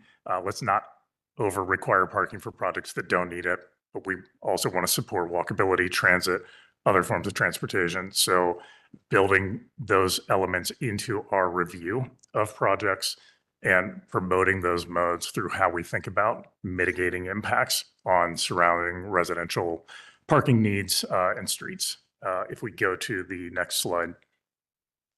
So what we do at a very high level through this new parking impact study process that's been in place for a little over a year now. One of the things that it does is it pulls actually my team, my planning team, and the mobility and parking division more directly and earlier into the development review process in a way that we've been more reactive in the past. So just responding to a variance request or just responding to a waiver request. Now through this parking impact study process, which really is a parking and mobility review process, we're involved in all of the site plan reviews for any project that's subject to those rules. And we're looking for everything from what happens on the street frontage. Do we need a loading zone? Are we going to have to manage this parking in a way that we haven't done in the past? Historically, we kind of have been late to the game, and then we start to see more impacts on the street and then have to come in and do a whole neighborhood parking management plan to deal with impacts that have accrued over time. This brings us into the process earlier. We do have objective criteria for if a parking impact study is required. That's an impact study can sound like a scary thing. It really constitutes counting the number of cars that are parked a few different times of the day on a couple of different days of the week in the general vicinity of the project on the street. So we understand what's the occupancy, what's the demand, is there enough space on the street to accommodate parking that might be generated from a new project. And then additional criteria that allow us to require mitigations if it does appear that there likely would be some additional parking demand generated by a project. And there are thresholds for that. If we go to the next slide. And, again, at a very basic level, depending on those thresholds, that can look like a series of more programmatic type of mitigations if it's a moderate level of impact. So anything from providing a space for bike and scooter share, which we've done for projects in the past. Economic development agreement with Gravity, for instance, installed a bike share station as part of that project. So there's some precedent for that. It could be transit passes or ride share passes for tenants, or providing on-site car share, things like that, which we're now seeing start to emerge in the market as we're growing as a city, to actually provide an on-site incentive for residents or tenants to actually use other modes of transportation, not just need to rely on parking. If there is a greater impact, there's still the potential for a fee. So I mentioned this earlier, a parking management fee. This is more modest in scale from the fee in lieu. So whereas the fee in lieu is $15,000 per space or 20, depending on where you are. This is really calibrated to cover the cost to our operations if we need to expand what we're doing in terms of managing the surrounding street system. So portions of East Franklinton, we have mobile paid parking zones, for example, but not all of East Franklinton. Over time, as the neighborhood densifies, we can anticipate that we will probably have to expand our operations and enforcement and all of those things that come with it. So calibrating a fee that covers those operational costs to expand what we need to do to make sure that the street's being managed for everybody. That essentially looks like right now in the parking impact study rules, that's a roughly $5,000 per block fee. So it's not focused on the number of spaces that are provided. It's focused on what are our direct operational costs to manage a certain number of blocks on the street. So it's kind of flipping how we're thinking about parking management. If we go to the next one, so the next steps here, we have begun to draft, but still have some work to do. The special parking area rules won't just go away. You know, they are enabled by city code, but we're going to draft some amendments to these to build in a cross-reference to the new parking impact study rules and regulations, and we'll then also update the parking impact study rules to cross-reference back so these speak to each other, establish that consistent process, revise that fee in lieu based on what I've just laid out here today. This I think presumably is a little bit of a stopgap over the next year or so. Obviously, some decisions ultimately need to be made by City Council in terms of what ultimately gets adopted for phase 2 of Zone N. But we think that this approach is really going to put us in a position to create a little bit more predictability and consistency for projects that are coming through the East Franklinton review process right now. And I think that's the last slide that I have. I'm happy to answer any questions you might have. I guess I am now the chair, so I'm turn it over to the board for questions. I have a quick question. So what is there a plan that you guys are seeing for Zone 2 for Franklinton that's already been drafted up? From a parking standpoint, or Yeah, like when you're talking, like when you're going to go to city council, and what are we talking about getting approved? Is that already? yeah, so everything that I'm describing here, Yeah. so two things. Yeah. For Zone N, the actual rezoning. Right. So the zoning or land use map that I showed earlier, that's going through a public input process right now. Nolan may be able to even explain a little bit more detail on that. I was going to say, we're getting an update right after this from Lewis about here. zoning. Yeah, so that's moving along, and my understanding is that will ultimately go to council in, I believe, around June of next year. In terms of what I'm describing from amending rules and regulations, all of that's administrative. So we have the ability, we have enabling legislation that's already adopted in city code. We have the ability, my director, ultimately, our division is able to modify those procedural rules, and that's what we're doing right now. And then you had mentioned short, so are you kind of modeling? It's very different than Short North. Yeah, right? yeah, we're not, I mentioned Short North only Okay, because it's yeah. another, the existing special parking area rules and regulations between Short North and East Franklinton Yeah. are very similar. Yeah. The fee in lieu is different. In Short North, there have actually been some payments in the past of the fee in lieu. We haven't seen any lately, and most of those developed parcels Yeah. are they're done. But this will apply to the Short North as well. So we're gonna essentially treat Okay. Short North, East Franklinton under the same more consistent review procedures of the parking impact study rules. And are you having like open conversations with the neighborhood, or is this happening as you're building this out throughout the year? Or if I wanted to, are there open forums for discussion? Or do We you don't, no, we don't have, I mean, I Okay. would consider this the most open forum for Okay. discussion in terms of, at least for East Franklinton. Okay. We've had conversations with the Short North Alliance, but we'll need to talk to them a little bit further.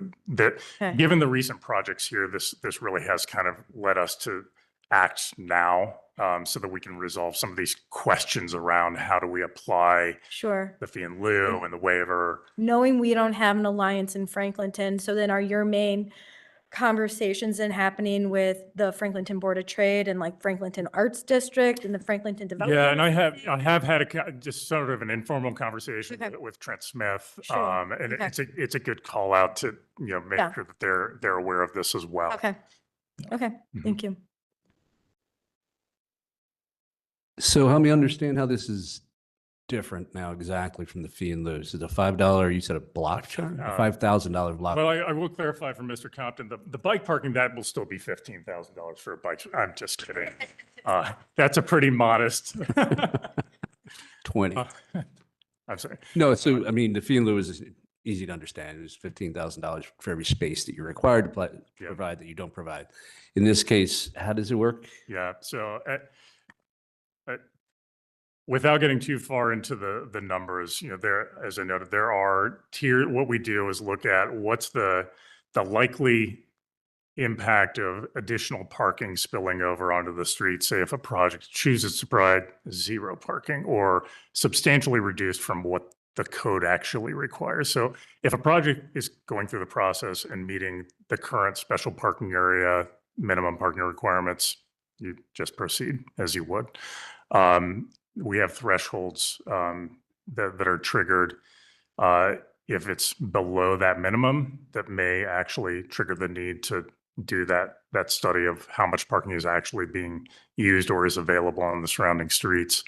And then there are some criteria that determine, okay, if this meets a certain threshold of likely impact, then we may need to expand what we're currently managing on the street. What I'll note is if a project is already happening where we already actively manage, we have paid parking on the street or a permit zone, which doesn't really apply to much of East Franklinton. We're already managing it. We're already enforcing parking. We're good. And we wouldn't require any additional mitigation because we're doing what we need to do to manage the system. But if we have to expand, think about East Franklinton, expand further eastward generally, then we would calibrate that on how many blocks do we have to install signs. We have to expand our operation. It's really based on the geographic area. You mean westward, not eastward, right? It mean westward, yes. So in the case of like when I don't even know if this is possible in this situation, but in a hypothetical case where there's somebody wants to do a development on an area of the neighborhood or the city, the neighborhood where there's like almost nobody parked on the street anywhere in that, and so any impact on that is going to be at that moment compared to the moment before negligible. While those spaces will fill up, nobody was using them before. So in that case, your formula or whatever you guys use. Yeah, it may very well not trigger a requirement because there's available public supply. And again, this is sort of this situation, this approach is a bit of a stopgap between where we are now with the current parking plan and where we expect to be after next June or so, next summer with the zone in and figure it out then. I don't have a crystal ball and the council makes their, final decisions. But stopgap, it essentially aligns us with where we see the trajectory going with zone in. Mm-hmm. All right, thanks. Are you currently doing a parking study for the entirety of East Franklinton looking forward? If, we're looking at a crystal ball and we do anticipate that council will approve phase 2, which would effectively remove that parking requirement in the entirety. Like, are you currently looking ahead? We aren't currently. We are having a lot of conversations about where are the areas that we should be more proactively looking outside of where we actively manage. And that generally would look like just outside the edges of where we actively manage. So while I don't have current plans to do any particular parking study, we are piloting a number of different ways to more efficiently gather data for areas so occupancy and turnover data for areas that we don't actively manage. So I could certainly see the western portion of East Franklinton being one of those potential candidate areas just to get more information to be a little more proactive. I don't have anything programmed right now. Yeah, I will say, just as like a resident of East Franklinton, and at least speaking on behalf of the neighbors that I do know, while parking along Grub Street is already a premium. And then when there comes events or Franklinton Friday, it spills over, and it is vast majority of the aging population who some of them don't, they're on fixed incomes. They don't currently have parking behind them. So looking at like, how do we preserve some parking for those kind of folks, especially if we're anticipating that, you know, all parking requirements will be removed. Like, how can we do something like that's on Walnut?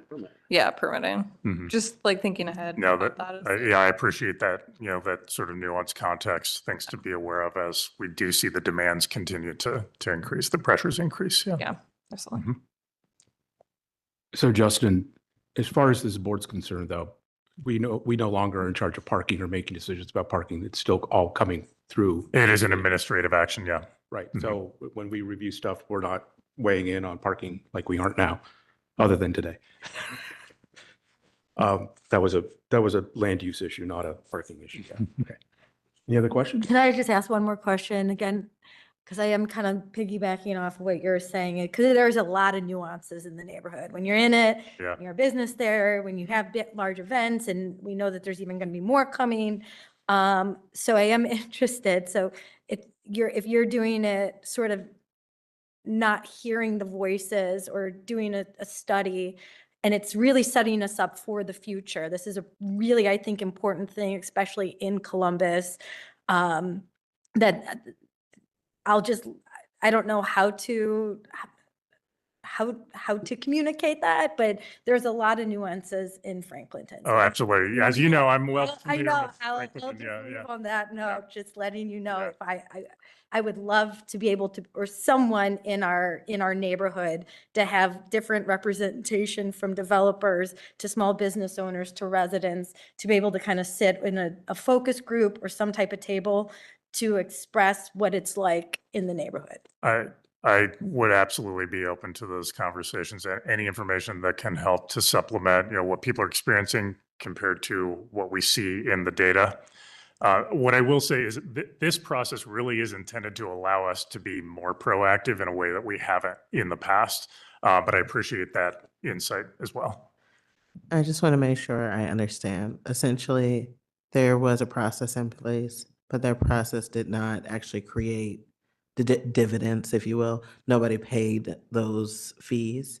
And so as a result, this gives us the ability, or you the ability, to mitigate the circumstance before we get to a point where we're like, oh, they didn't pay us and now we can't make them pay us. I think that's well put. I would say, I think the special parking area as it's been set up served East Franklinton well for the time period. Things are changing fast, right?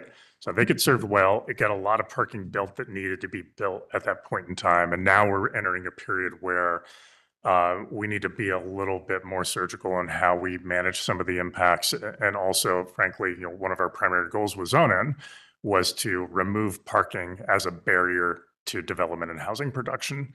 And this allows us to do that. Great. Not Thank you to very beat much. a dead horse, but are you able to go back and, I mean, because at some point in time, the city paid, right, to take care of that portion of the street, right? So like, we're not saying that you're paying for a parking spot just for paying for a parking spot. We're saying that the city has to pay to maintain that space. Right, and this allows us to actually right size if we are to apply a fee to cover Actually collect costs. on that fee. Costs, yeah. Okay, Yeah. okay. Yeah. Because I don't want it like to be the situation where it's like we have good parking or we get better, a good parking culture, but like we're short all this money that could go towards helping Franklinton maintain. No, understood.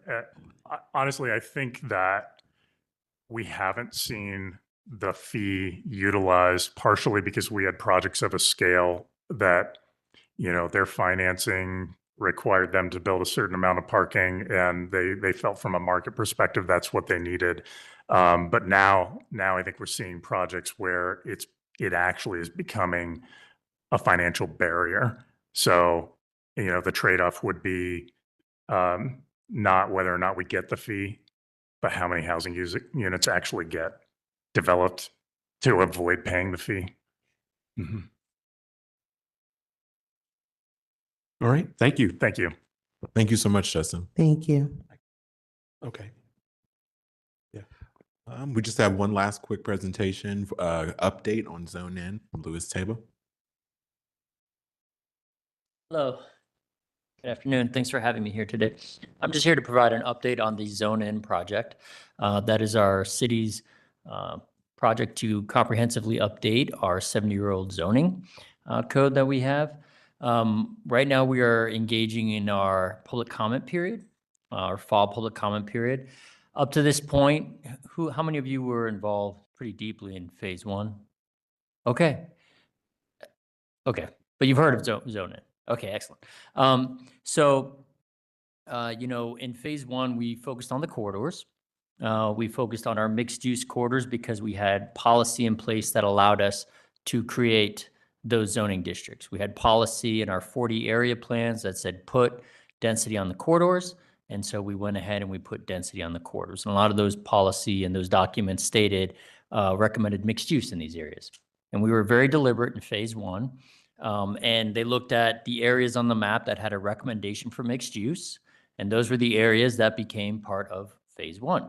Phase one did over 12,000 parcels. They did 140 miles of corridor, which sounds like quite a bit. We created 6 zoning districts. So a lot was done. A lot of the foundation was laid, but that only created about 4.5% of new zoning in the city. So we only rezoned 4.5% of the city. So we have a lot of work left to do.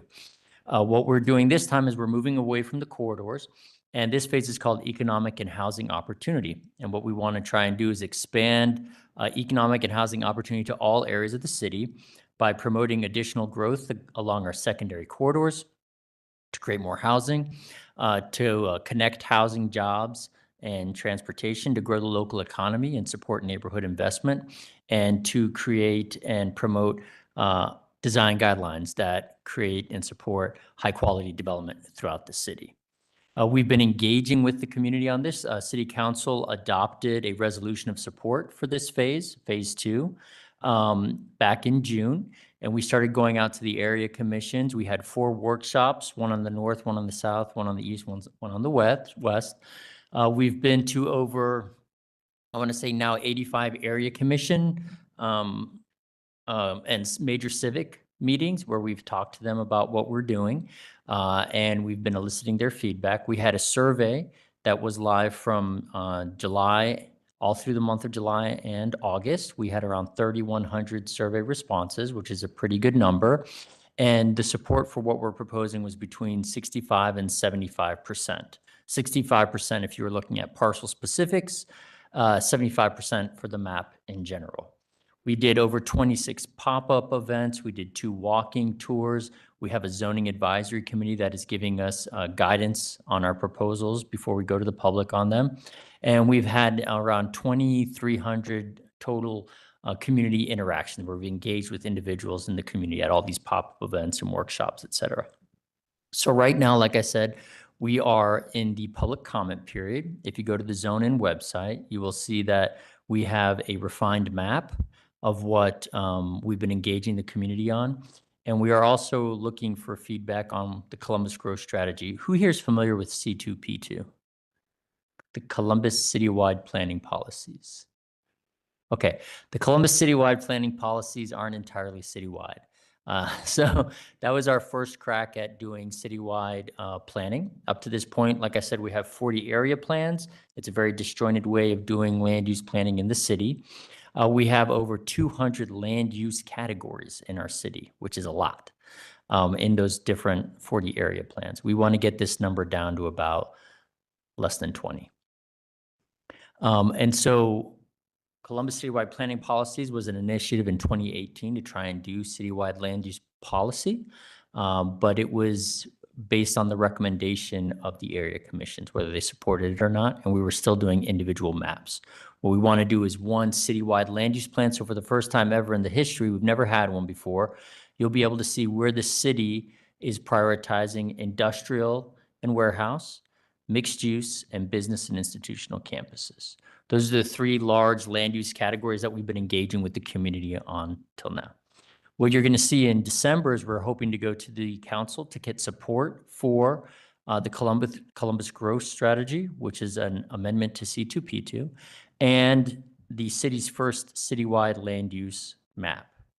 The citywide land use map will be going in phases, much like the zoning. So we're doing the policy basis for phase 2 zoning.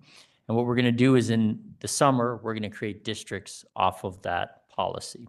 So as far as East Franklinton goes, we're recommending mixed use 2 for the majority of East Franklinton and mixed use 3. And then the only area that is not going to be rezoned in this phase is Dodge Park. So with that, I open this up to any questions and that you may have. Okay.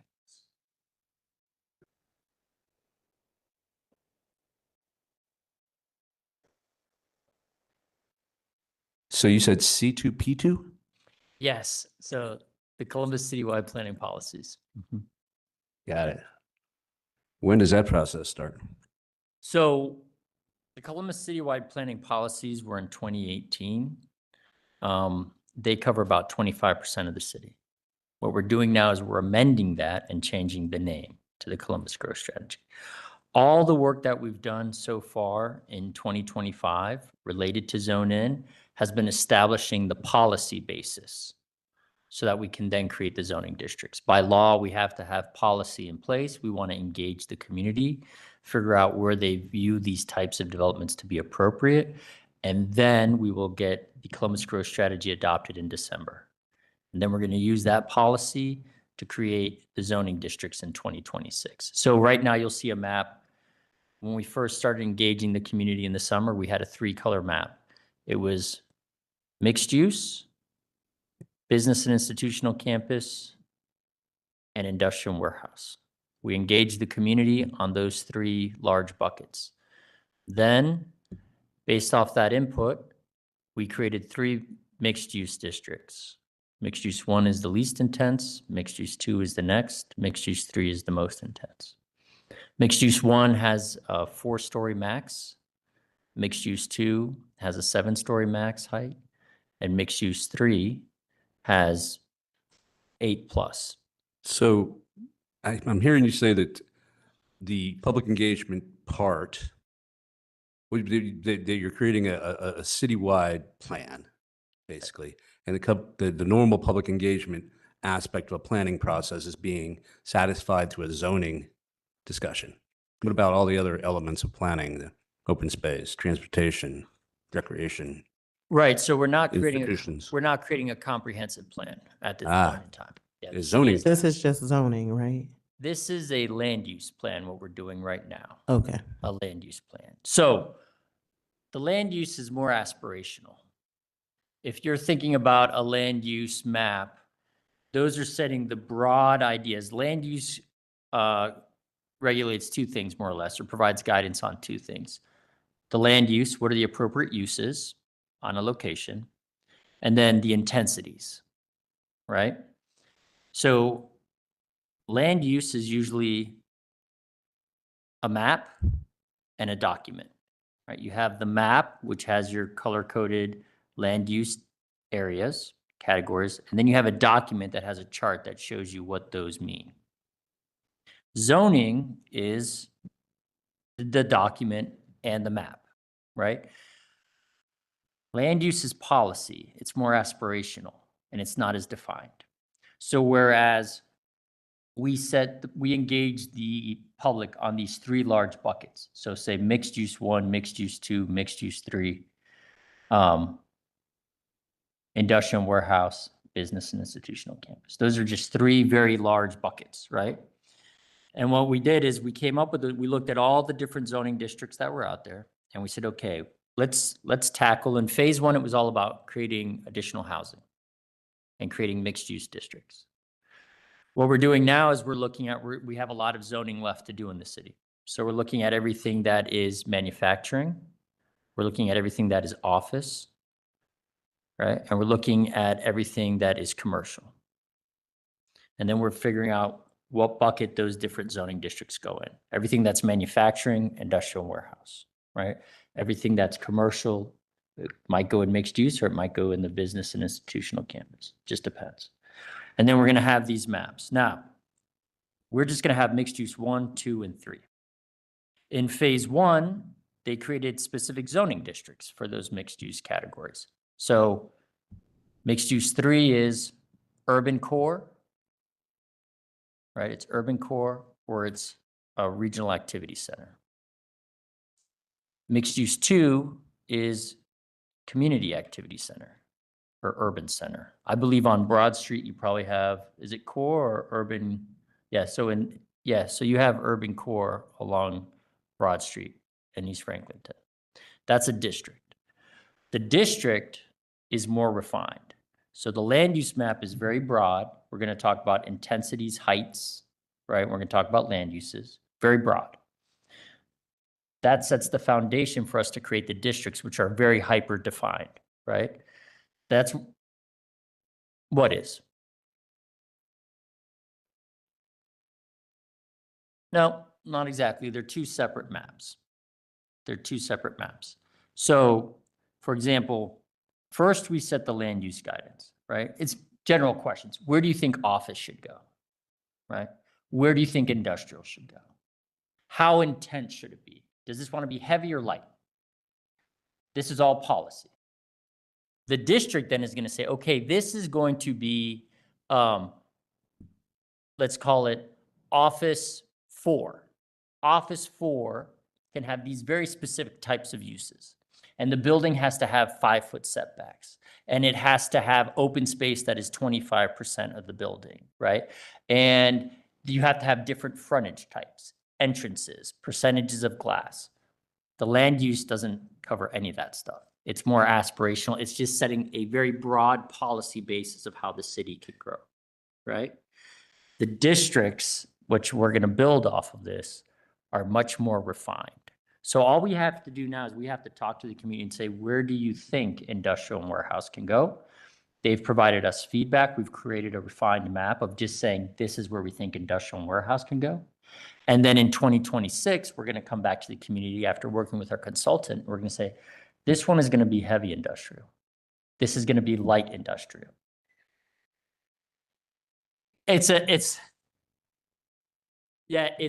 a process that starts very broad, right? And it keeps getting more and more and more refined till we get to the districts. Policy also is just, it's policy, it's guidance. It's not set rules and regulations. Code is rules and regulations. If you want to change your code, you have to go for a variance, right? And what this whole process is about is updating our zoning code so it's more understandable and equitable. So it's not as complex. So that we have fewer variances in the city right now, because right now development is guided by rezonings and variances. If you want to do what the city supports and what the community supports, most likely you have to get a variance or a rezoning. And that's not the way it should be. So what we want to do right now is engage the community up front, see what the community supports and where they support it, and then create a zoning code that reflects that and a land use map. And then if people want to vary from that, then they should have a good reason why it varies. Has that engagement already occurred in East Franklinton? Yeah, so we have engaged, so we're going to meet, we have gone to the area commission. I'm here to talk to you right now. We had the survey, we've done our pop-up events on the east side. So we've been trying to socialize this as much as possible. The land use has. Now, when we go for the zoning, we will have further engagement in 2026. This is different than what I'm accustomed to. I was a city planner. I've done a lot of plans, land use plans, comprehensive land use plans, and part of it is engaging the community. And from that stems a lot of relationships that actually end up being part of the implementation process. For instance, we did an award-winning plan for East Franklinton in 2012 that I was hoping the city would update, but I guess we're not going to update that. And what came from that is the East Franklinton Review Board, the East Franklinton Zoning, the East Franklinton, things that take the details and the people in the community into account, and also form relationships that build things going forward, build better things going forward, I think. I'm concerned that if this is, if we're past that point citywide and we're not doing that anymore, we're not going to get the benefit of a planning process anymore. I know it's a lot more work, takes a lot more time, but there are good things that would come out of a harder, longer process that I don't necessarily see us coming out of this, knowing as a tiny bit about it as I do right now. I just want to step in real quick. I think that we'll have that time, right? Like you're saying that your first phase of this is over at this point. That was done And- in 2020. Okay, and then we're stepping into 2026 with okay, now that these zones have been better defined, right? Here is the actual policy. Now let's create the policy that will go ahead and back them up, or is it the opposite way? So the policy first and then the things that will actually back them up. I think to some extent this is a benefit to us, right? Because a lot of the work we've had to do in Franklinton, we've had to go back. Like we've said we wanted it this way, and then we had to go back to the zoning and be like, hey, zoning, can we do the thing? Rather, the thing will already be presented to us up front. So really it turns into this board actually being more, not important, but more a part of the comprehensive situation because the zoning is fixed to allow for the things that we want to do. Is that what I'm hearing? Yeah, to some degree, yes. And the one thing I will say is, so the area plans aren't going away. The specific, we're not replacing the area. So the city will still be supporting, if not doing, area, neighborhood level land use planning going forward, comprehensive land use planning? So what we're doing is there were two ways that, so right now we have 40 area plans. The problem with that is an area plan takes, like you said, maybe about 2 years to do properly. 2 years. We have 40 area plans. We started doing the area plans in 1993. The problem with that is it's an inequitable process because you have some people, our oldest area plan is from 1993. Our newest area plan is from 2018. You have some area plans that are very refined and very modern, right? Like this one here, like the one that is in like the Clintonville area plan, for example. Lots of design guidelines, lots of talk about criteria, lots of talk about architectural compatibility. You have other area plans that are 30 years old or 25 years old that don't have any of that. And so when you're trying to talk about equity, right, that's inequitable. That Clintonville has that and another area commission does not. The other thing is we have other area commissions that have engineers on them and architects, and they know what, site plans are and elevations. And then you have other area commissions where they just want to be involved in the community. And suddenly we're asking them to negotiate with developers on improved design. The other thing is it makes it very difficult to have a holistic vision of the city when we have so many maps. So the map will be replaced with a citywide land use map. And I think there's a lot of value in that because for the first time, you'll be able to look at a map of the city and see, okay, this is where the city is supporting they will support industrial and warehouse. This is where the city will support mixed use. You'll be able to look at one map and see that. This is where the city is supporting business and institutional campus. This is where the city is supporting missing middle. And we will have just talked to the community and you'll be able to look at one map and it's the same language in each one. As opposed to right now, I go to there is not one map. We don't have that holistic vision of how to do planning in the city. And different area plans have different things. In one area, it's a community commercial. In the other one, it's neighborhood commercial. They might mean the same thing, they might not, right? And so it's very complex way of understanding the city. And it's a very complex way. And that's why the way we do the city right now, we're always reacting in a sense, right? People make a proposal and then we look and we react to it. And what we want to do is do a lot of this groundwork out front. I understand that there are benefits to a smaller neighborhood plan in the sense that you can talk to them. In an ideal world, if the planning staff was 60 people instead of 20, we could perhaps do that. But just knowing that the time it takes to do an area plan and how long it has taken us and how inequitable it is, hopefully as well by doing a citywide land use plan is we can help use this to help guide capital investment and improvements. That's one of our goals as well. So that when DPU is looking at doing infrastructure improvements or DPS is looking about transportation improvements, we can look and see, they can look and see where is the city promoting most of its density and most of its growth, right? Holistically. So there is a lot of value and strength in that. So it's about thinking holistically. So yes, there are pros and cons, but right now the small localized area plan that doesn't speak to other area plans is problematic. Another thing we're going to do is we're going to be maintaining that citywide land use map up to date. And we hope to start doing, the city's never done, you know, I came from St. Petersburg, we did future land use map amendments, right? Where you would update the land use map based off of community feedback or based off of rezoning. If you update the zoning, you update your land use map. And so we think that by doing this, we can more holistically keep this map alive and not have one map that's 30 years old and super dated, having one map that, and even our most recent maps, 2018, that's really old for a land use map, right? You want to keep your land use maps fresh. So there is a push and pull. I understand the concern, but we really feel this is more beneficial for the city as a whole and for the residents. It'll set expectations. I'll just say this, I'll leave it alone. I can see writing on the wall.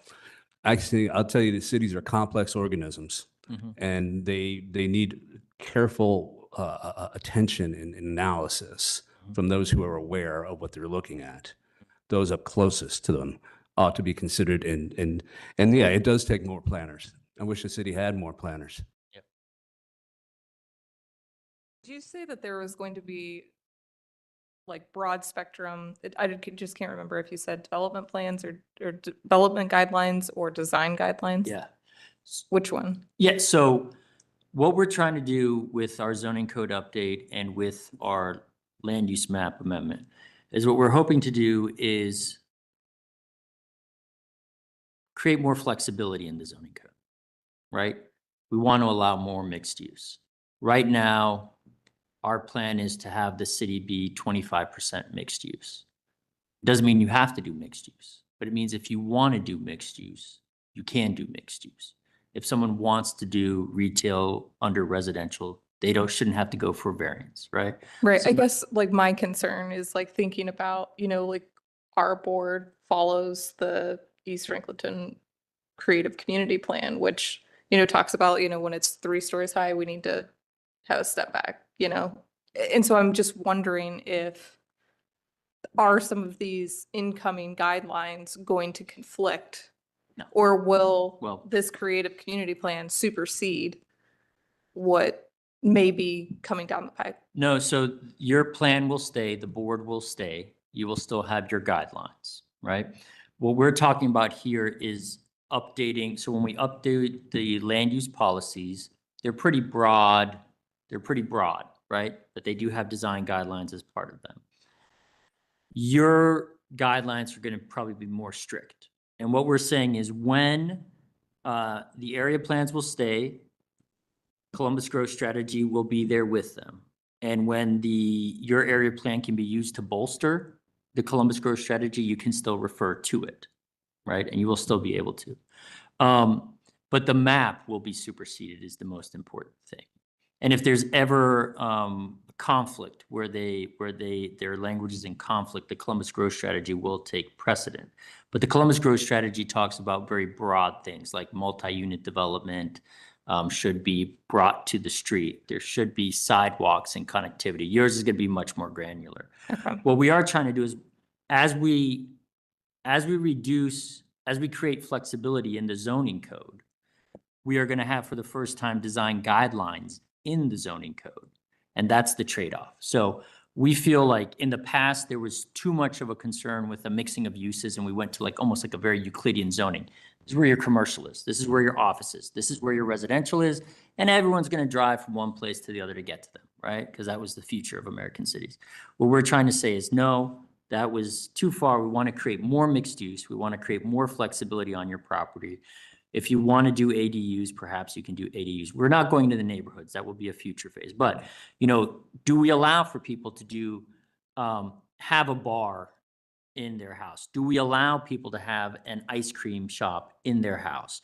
Do we allow people to have an accessory commercial unit, which was typical in the older areas where someone would build a small commercial frontage on the front of their house so they could live there and still work there? We don't feel like, and that's on some of the primary corridors where we're thinking about creating an emerging mixed use, allowing more flexibility along these areas, right? And a lot of places we see where the community supports a very small scale childcare in their neighborhood. We support it, but the zoning code doesn't let you do it. So you have to go through this variance process. You have to hire land use attorneys. It's very complex. We want to create more flexibility. We want to get probably closer to what East Franklinton has right now in other areas of the city. But as we create that flexibility, we're going to say, okay, if you do that though, it has to meet a certain aesthetic quality. It has to have some sort of design guidelines so that it looks good. And because we don't think the use compatibility isn't as much of a problem as the design compatibility. And so that's the trade-off. More flexibility, but more design guidelines. And we're not talking super strict onerous design guidelines. We want to be flexible on this, but create a basis of design guidelines where we're talking about, you know, horizontal articulation of the buildings, articulation on the vertical plane, high quality materials, put the building towards the street, depending on its context.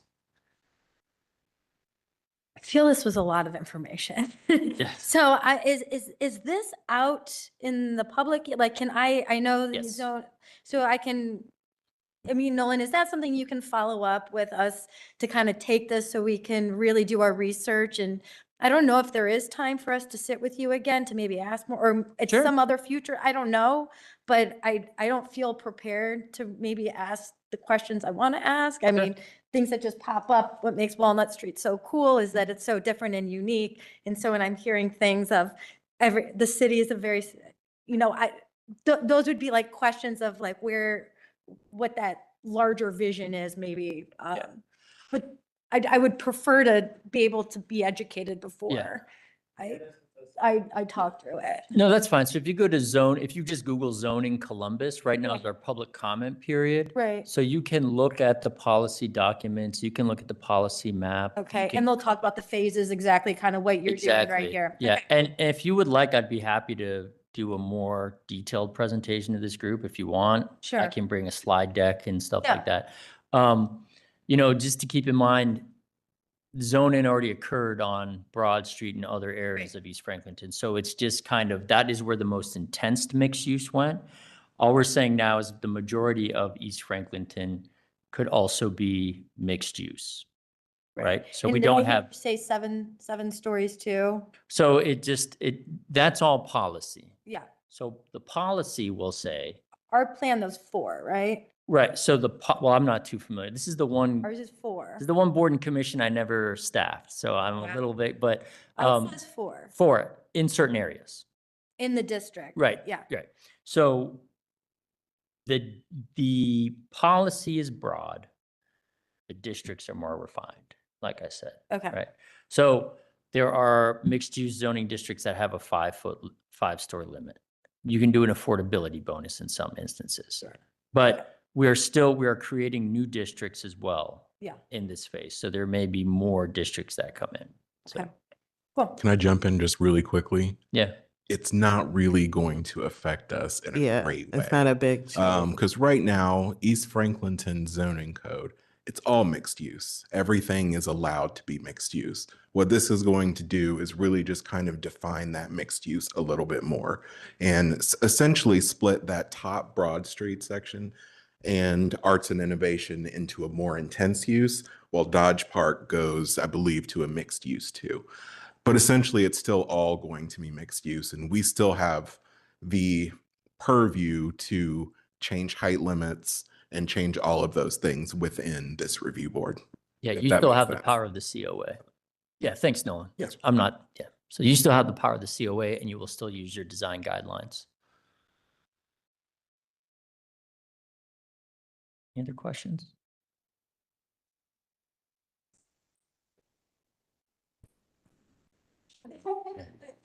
Yeah. I apologize when I've presented to the other groups, they're like, okay. So if I'd known it was gonna, I have more, I mean, I have some, I would have done a PowerPoint presentation if I had known, but we have some slides that help explain it as well, that I could present as well.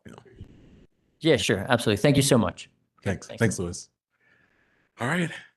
No other business. Can I just have a quick motion to adjourn? A motion, a second. Perfect. We're adjourned. Thank you all.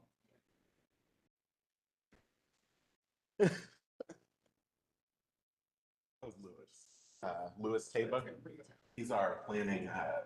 He's now, I guess, the new Kevin Wheeler, if you will. Kevin Wheeler was the.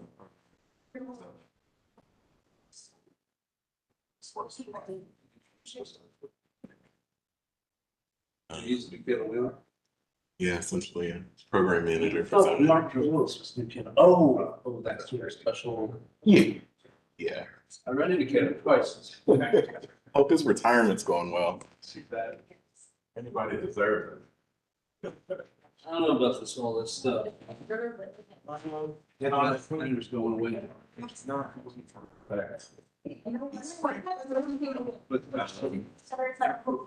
Yeah, yeah. I mean, tell you what, you know what, a lot of good things came from planning. Yeah.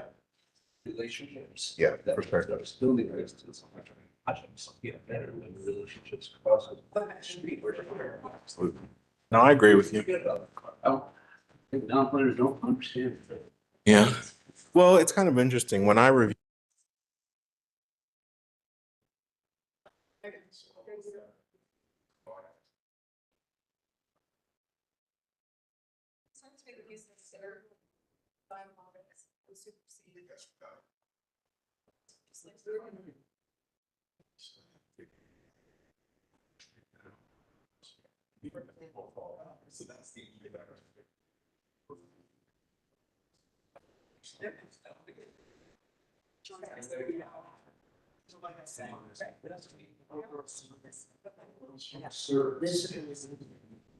No, we didn't have that.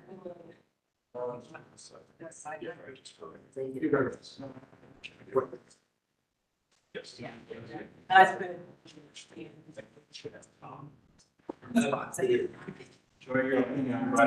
Thanks. Oh, here. I'll bring this. See you later, Dylan.